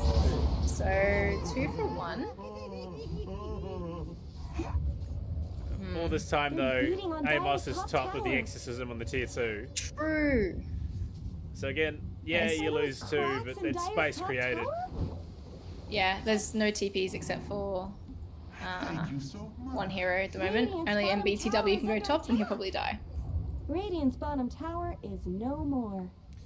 So they got the tier 1 in exchange for almost 1700 damage on the tier 2. I think you take that if you're UQ, and they're probably going to get MBTW here as well. I think Amos could have actually got that top tower if he stayed, but I mean they just come back, secure the kill. They can push this bot lane out and take over the enemy triangle. Gold for the twins. So Mark's MBTW's gold worth, net worth is only 300 actually, 300 more than Billy's right now. That is how rough this game has been for him. Radiant's middle tower is under attack. Pondo's boots. What he's got? Anything in Korea? I don't know. I think he's just playing pos 5. He's not quite as slow. Let me look at the kill score. 22 to 10. Not bad. Mid lane though, Gachi gets a Ravage, a Rupture off onto Gubala. He's running for the moment. There's the X-Marks too, but you also disengage as well. Gachi's pretty low. Needs to be careful. Oh, sharpshooter misses. Pretty nice step out. No one's dead yet. Gachi's desperately trying to heal himself up on the creeps, but he's been spotted. Yeah, he has. I think he should be fine. It just means he's getting disengaged. Soy though, the Remnant connects as well. Bushwhack as well. Doesn't miss. Doesn't connect into Gubala. And Billy's still alive for the moment. Gachi's going to be there with the right-click damage though. No, he falls. Oh no. Dire's bottom tower needs some help. Oh wow. And now Dunky's getting gone on too. Bushwhack to disengage. The Iron Shell just does so much in fights. Divide gets a nice stomp off in the meantime, but Amos gets the kill. And Brawler needs to be careful. Amos needs to be careful, should I say. You also at the moment to buy time. Triple silence, not too bad, but the right clicks are there. And Kid gets the kill actually. See, that's the thing though, right? Like once you have the Razor on board, the team kind of just like rolls over you. It's not even that though, it's Gubala who is just... I mean, I did know coming into this game that Gubala on the Void Spirit was probably going to have a pretty good time. And he is just having that in spades. Yeah, he's getting Rupture committed onto him a lot. He's got Dissimulate, he's got Yules, he's got Step. Like, it's so hard for them to catch him. Garchi's gonna go up and right click though, but he's gonna get stunned instantly too. The Stomper's there to follow up. Radiant's top tower Both deserves slept just for as the much moment. love Ooh, as Earth that. Split. Any damage here? Blood Rat. Oh, perfect Earth Split. Takes out Garchi too. I think, yeah. Divide does fall here, but See, the trick You you take kind that. of like never that set trade. limits Yeah, for yourself. 100% you take I that. never set out to kill Especially given how But I good a never game thought I could Garchi was win. having at the very start. The fact that he, Ooh, the vacuum back. on Dunkit too. Kid's in, he's got the stun, but the Wishwack's there to hold him off for the moment. Killing Dunky's spree. still alive. Oh, nice cleave. I troll Takes your out the Yoga, guts but with my blade. I think it's just a matter of time. Shield over. Yes, it is. So at one point we were up 6k on the side of UQ. Yeah. They have now slipped It's good MVTW though. sport. Yeah, somehow Amos got the solo kill there. The Siphon. Dire's bottom tower is It's under just attack. a bizarre Dire game. have It's a fortified bizarre their game structures. across the board. They're trying for it. Ooh, pig out, should I say. Rupture again with the silence. But the nice Yules to dodge the sharpshooter, but the Ice Path. Perfect play from Soy. They're gonna chase Billy now. Exorcism still doing damage. Oh, okay. He's got a Crimson Guard. Stupid net. But he's still dead. This is taking him a bit longer. So they were almost back in it, and now we're back up to a 4k gold lead for UQ. I don't know. The same thing Feels a bit as like map 2, yeah. No, Bloodbath was the name of Thirst before it was changed. No, that's a deep throwback. Dota 1 days. Yeah, I was getting flamed for talking about the 2018 patch apparently, but time goes quickly. I remember going to my mates in high school, and we all sit around on our laptops playing the original Warcraft 3 Dota mod. Like, that's how deep the memory goes back for me. Like, I don't know how people can get upset about talking. Oh, the good old days of TI3, Dota 1, the original. That's the old days for me. Someone better help Dire's middle I wish I knew about Dota back then. I was introduced to Dota in 2016, I think, Not the first much time, good and I started playing happening to Radiant's 2017. bottom tower. I missed out on so much. Oh, Billy's been ruptured, X marks. Pretty sure he said nice little vacuum for the moment, but he'll eventually fall. Dire's And top tower is under are they gonna attack. push this tower? Still affected by the guard for the moment, from the Crimson Guard. They want to get this Dire's tower. top I mean, tower. Amos had done the Radiant's legwork, middle so they might tower just is be able to under smack it attack. down for now. And honestly, Yeah. Wollongong, they're a bit lost, honestly. Dire's top They're a bit tower is spread, under so Bothering this attack. Kid, kid's gonna though. go down. Radiant's coming in. middle tower could use They some found help. Pondos on the back lines, but it's kind of split up for the moment. Oh, Donkey falls. Oh, that's a lot of damage going off. The sleep connects onto Soy. Gubala pops to the right, Step as well, bit of damage. They do get the tower at least, but the remnant's there to stop the dragon. Ice Path, and he buys a bit of time. But the Earth Split, oh. Right click from Llama. But the Blood Right will be there to silence for the moment. Gubala's getting chased down by Gachi. Gachi might die. Just turn, just hit him. Oh, what was that? Is it a Maelstrom proc? Oh no, Amos. Ownage. Yeah, he's dead. Oh no, it was an MBTW proc. Okay, I was like, where'd the lightning come from? There's a razor. Duh. Storm Surge. MBTW has now picked up his BKB, Oh, and finally. he's still a good 1700 behind Gachi. But you look at Gubala, who is now the top of the net worth table after some fancy footwork with the Oh, he Void was Spirit. he's just making the enemy team complacent, you know? Make him feel like they're ahead and Radiant's middle then tower just has shock been them. denied. Billy has to be careful though. He's got the wall, the vacuum as well, connects, but so does the sharpshooter. He's gonna run out, but the X marks is there. Iron Shell, but it doesn't matter. Dunker has a BKB pop. He's gonna go for Billy, but he's a little Not bit too much tanky with good's that Crimson happening Guard. to Radiant's bottom tower. X marks up in 2, but the stomp might be there, never mind. Billy's not dead, the remnant? Oh my gosh. Okay, he finally falls. If it got out of there. Killing spree. I know. Kachi dies though. Kid managed to get him to the ignite, and Oh Hondas will my. fall as well. Gubala, the damage. Kills on the Kunkka, but the remnant will connect, and MBTW gets that. Jeez. These guys are really just bringing it back. I think UOW might be looking at a possible win if things keep going this way. Gubala diff, honestly. Like, just The amount of space he has created for the team. Like, Gachi was in a position to run away with the map, and then Gubala started hitting his stride. And I mean, you look at the net worth graph. It was just on the up and up. UQ were up at like, 6k at one point, just after 10 minutes. They are now down 1k. So a 7k gold swing in 10 minutes. Gold from my fort. Well, I mean, if there's anything these teams can do is bring a game back from nowhere. If this was a pub, I'd be like, oh, gee, next. Someone would have dropped their items, someone would have raged, somebody sitting in the fountain. But no. They've got the AEL Cup on the line. They want to win this. Wollongong want to defend the title. That's what they're pushing for.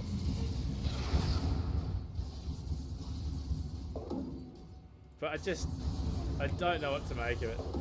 I mean, that's probably the next big objective. Rosh coming up, I would imagine, or at least some.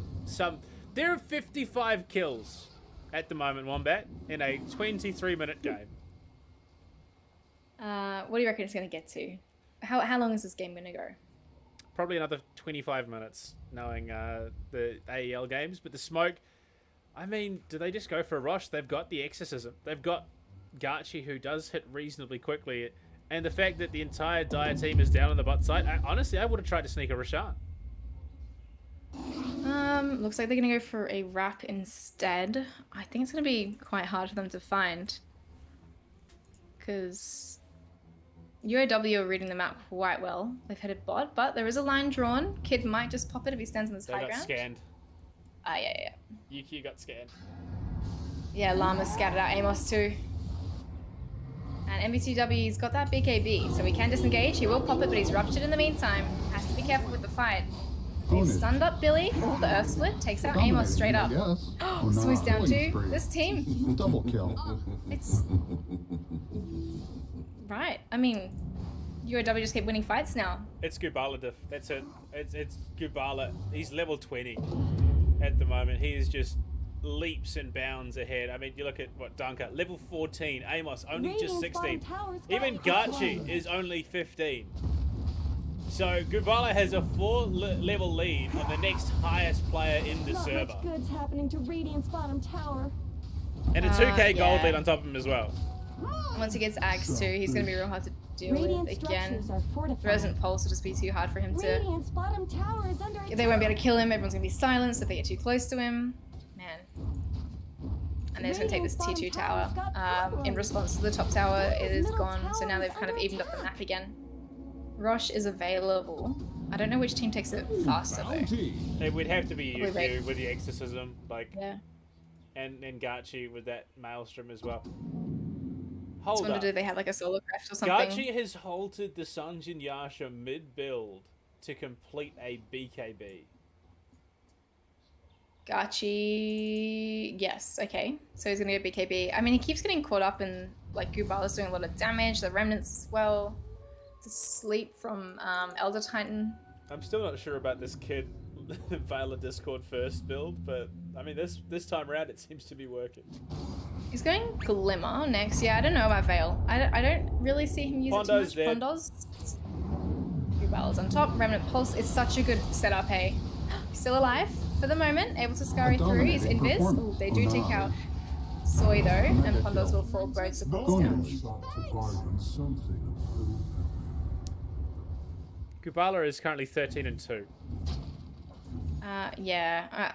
I don't know. He struggled in the mid lane as expected against the Kunkka, but now he's just turning up. 6k net worth ahead, 30 kills even. Kind of nice to see. Cheapers.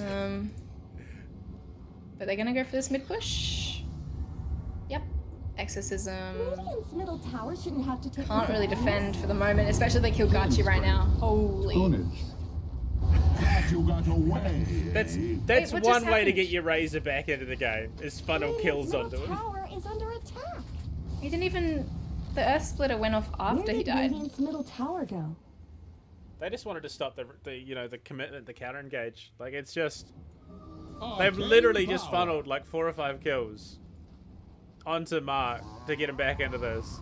And he's done a decent job of catching up in the last sets. Gachi was at one point double his CS, and now he's, what, 16 last sets behind. Dunkers go for the smoke. They might be able to find Billy out of this. It does pop, but he's kind of not in the right position. I think they thought they were high ground. Amos is heading top. He's going to try and push out that lane a little bit more, I guess. Then he can TP back with Exorcism to defend, but they're chasing him. They're chasing Amos right now. Do they see him? Oh yeah, they know he's there. Yeah, he's got TP. He'll get out. I mean, at least he pushes away, but Billy's there to catch it immediately, which is the rough bit. Like, Billy is going to be able to send it straight back on its original path without losing a step. And Pondo's again. My lord. His Essence Ring kept him alive. Almost clipped by the plasma, but man, that Essence Ring, he's used that a few times now. Honestly, I don't quite know where it goes from here. They've got... No, I think... Amos, though, he's playing cheeky Dota. Rat Dota. Yeah. I mean, he realizes now he can't really front up. He's going, what, Glyphnia? No, sorry, Eternal Shroud. Should he possibly go BKB against this team, or do you think Shroud's fine? He's got Cloak. He's a little bit tankier against Magic. Yeah, honestly, I think this is the best you can hope for. Rachi, TP. I think he's okay, just. Ooh. It's a stressful day for UQ fans. He's just finished his BKB. Yeah. There you go. So it might be nice a ship little bit more though. pleasant. Connects onto Billy. Billy might fall. No, he's got the Crimson Guard for the moment to hold him up. But Amos gets into the swarm. MBCW's chasing Dunky with the BKB. Kid's body blocking. He's not got a stun. Ice Path, Bushwhack will keep him locked up. This poor ogre is dead, but Amos got the double kill. Realistically, Amos might be their way back into it. Like, if Amos can keep playing Rat Dota, playing around the Exorcism, being just this absolute nuisance, it's about space making for Gachi, and that Titan Sliver could go a long way to keeping this UQ team in it. Does Cloak of Flames and Hood, they stack, don't they? So he's got quite a bit of magic resistance at the moment, and he might be able to sustain any fight from Gubala. Any sort of damage coming off of those guys. I don't know. And the Shroud's finished up there. Pushing. Yeah, okay. He'll get tankier. Maybe a BKB next for Darkseer. Interesting. Okay, so looking at the build, it is going to be Ags next for Dunker, so the Torrent Storm. Yep. My FPS is going to get ruined, but that's fine. Nice. Thanks. Hey, look, at least it'll look good with an AOC gaming monitor. Are those cracks and diamonds? Yeah, it's not too bad. It's usually in game and I'm like playing and then there's tides everywhere and my screen is blacking out and I'm freaking out. And then Monkey King Wukong and then my computer crashes. I'm like, oh. Yeah. That was my old PC. Now I've got a new one, so I don't have to worry about it. Agents of the Void. Mine's mostly my internet connection. Yeah, unfortunate. It is what it is. But, I mean, I have to say, despite Billy's very rough start, he's got the Crimson Guard, he's got the Lotus Orb, so at least he can contribute. Bounty. Yeah, he's dealing with Amos's push top, forcing Amos to just hang in the trees for now. He's going to get scouted out. And the rest of the team's coming up, so Amos needs to be careful. Yeah, he's going to go for TP home. Thank you kindly. But it's kind of just what they need to do. They just need to play Rat Dota. Send Amos up in the side lanes. They look for an engage there with that ship. Oh, they are indeed up on the high ground fighting. Bloodright doesn't quite connect with the rupture off onto Kid. Kid's just going to wave. BKB on Dunker. Doesn't want to deal with MBTW. Oh, good Bala. He's found Gachi. Pops the BKB. And runs home. Sharded up, Agonimsed up. Gubala he's queued up the Dagon as well. It's full 5 Dagon. That's what he's going for. And can they rush? Yeah, they can, I guess. Yeah, they're gonna go for it. They're feeling pretty strong. They would probably have to commit it to get it done. But do they? No. Okay, they're just gonna right click it down. I suppose with natural order. Like, actually, does it even get affected by natural order? No. Okay, never mind. They're just gonna right click it away. think the Iron Shell affects it a bit. Like a Flames there too, but it burn damage if you're versing these guys. Didn't even touch on the fact that Divine Llama has his Agnems as well. Something tells So, me I think we Gubala haven't picked seen that the up last too. of him. Yeah. Oh, he's got his Ags, yeah. So Tavia's just going to Yeah. be sitting there. Spell immune with the Astral Spirit. Happy as Larry. Regeneration! It's pretty nice. If you're gonna get blood right, you just press Q and you're saved. Who has the shard on the side of UQ? No one. No one has a shard. Radiant's top tower deserves Where do you just spend as it? much Like as send it though, Charlotte. like And say thank you. Liquid Frost maybe? Spirit Siphon? Radiant's top tower is under. I don't know. Radiant's top Either tower way, has fallen. somehow UOW have James come Bond out Tower in this needs third some help. game, Gubala with them well and truly on their shoulders. I think a semi-positive thing that UQ have kind of realized is that they can't fight, so they have gone for that, split push. They're gonna fight now because they're high ground. Gubala's back on the Dire's bottom tower base, always so we gets almost short dropped to that. shrift. Radiant's top tower. But like, at least they has haven't just better. thrown their bodies at these guys because the game would have ended a lot Radiant's faster. top tower has I mean, fallen. it's almost reminiscent of Garchi in game Oh, one. Gubala pops forward, silences 3, he's got the Aghanims now. There is a purge. Say again? This is what Garchi was doing in game one. Just, Radiant's top barracks have fallen. tier 4 deep in the Dire's base. bottom tower is under attack. Yeah, Gubala's kind of turning the tide on him. There you go, there's a Lotus to get rid of the Sands. Nice They're vacuum into the unstoppable. wall as well. They get a kill on Tagachi. The boat's going to come in and it misses, but they're turning onto Amos right now. Dominating, Right click I damage is guess. too If strong. you were a MBTW is millennial, just I'd popping say forward. get Soy sick. falls. Amos falls as well. And Donkey has a BKB for now. There's the Tidebringer. The Torrent Storm, should I say. But I think he just eventually goes down. Buyback from Soy. Gubala falls as well to Pondos. Mega kill. And Dalai Lama just right clicks Donkey to death. Pondos buys back. GG calls. There you go. They know that they can't get back in the game. This is just big stuff. Like that is crazy. And well, honestly, the bigger thing is Wollongong. Not only are they going to get to defend their title, but against the team that knocked them into the lower bracket, no less. That's just, I mean, game one, UQ were literally, like I said, tier 4 deep in Wollongong's base, and then you come into this, Wollongong win last match off of Gubala going absolutely massive on the gyro. Then game 3, he has a rough start. He then bounces back. For some reason, it's showing me last game's end screen. Hopefully, I can get this sorted. If not, we might just have to No, skip it's the out of in-game date. screen. The client's out of date. We can't look at it. But Of I think course. UOW just kind of came through and University of Winners, I saw someone say in the chat, and they're living up to their name. They might even defend their title. We're not going to get a Chad finals, unfortunately, versus Chadelaide, but it will be University of Wollongong. I mean, to be fair, shout out to the guy who said when I asked the question, how do Wollongong bring this back? They do it by winning. But they did. Like the guy, Twitch chat analysts are some of the best in the world. But, I mean, what a way to do it. Wollongong get absolutely hammered out of game 1. It was an absolute slog. Game 2, same thing, but Gubala just happened to come online and Billy was unkillable. And then game 3, it looked like it should have been a UQ win. Gachi was an absolute monster. And then Gubala, again, came online and it was Gubala difference. Yeah, he didn't let the mid lane get him down. He obviously knew the matchup was tough, and they just had nothing to deal with him. And the BKBs came through. MBTW, I'm surprised. It was kind of a lousy game for him, but I mean, once a Razor gets his items, he just kind of rolls over you. So yeah, awesome work by UOW. I'm very impressed, and unfortunately, that does mean the UQ are going home. They do get $250 at least, so a little bit of a compensation prize, third place throughout the league. But hey, into the finals we go very soon. Yeah, and it will be obviously Giga Chadelaides and UOW getting the chance to defend that title of theirs.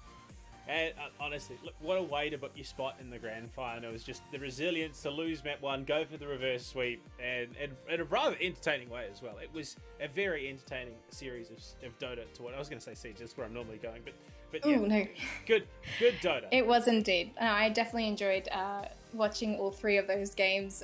Even the second one kind of brought it back, and it was nice to see that they weren't totally stomped and they could bring it back. But hey, this wouldn't be possible without our sponsors. The AEL is presented by Chatime Australia, the bubble tea partner, Predator, the gaming PC partner, AO Monitors, the monitor partner, and Indomie, the noodle partner, and of course, last but not least, Rig, the headset partner. So thank you so much to our sponsors for letting this happen. Obviously, it's great to have a little bit of prize money for the teams to really work towards and play towards, and good luck to the teams in the finals. And there you have it. Our 2 grand finalists book their spots. Make sure you follow the socials for the announcement for when that match will be going down. Surely, if a match like that is how you win the lower bracket final, it's going to get even better in the grand final. So make sure you follow, make sure you figure things out, and we'll see you then. See you soon.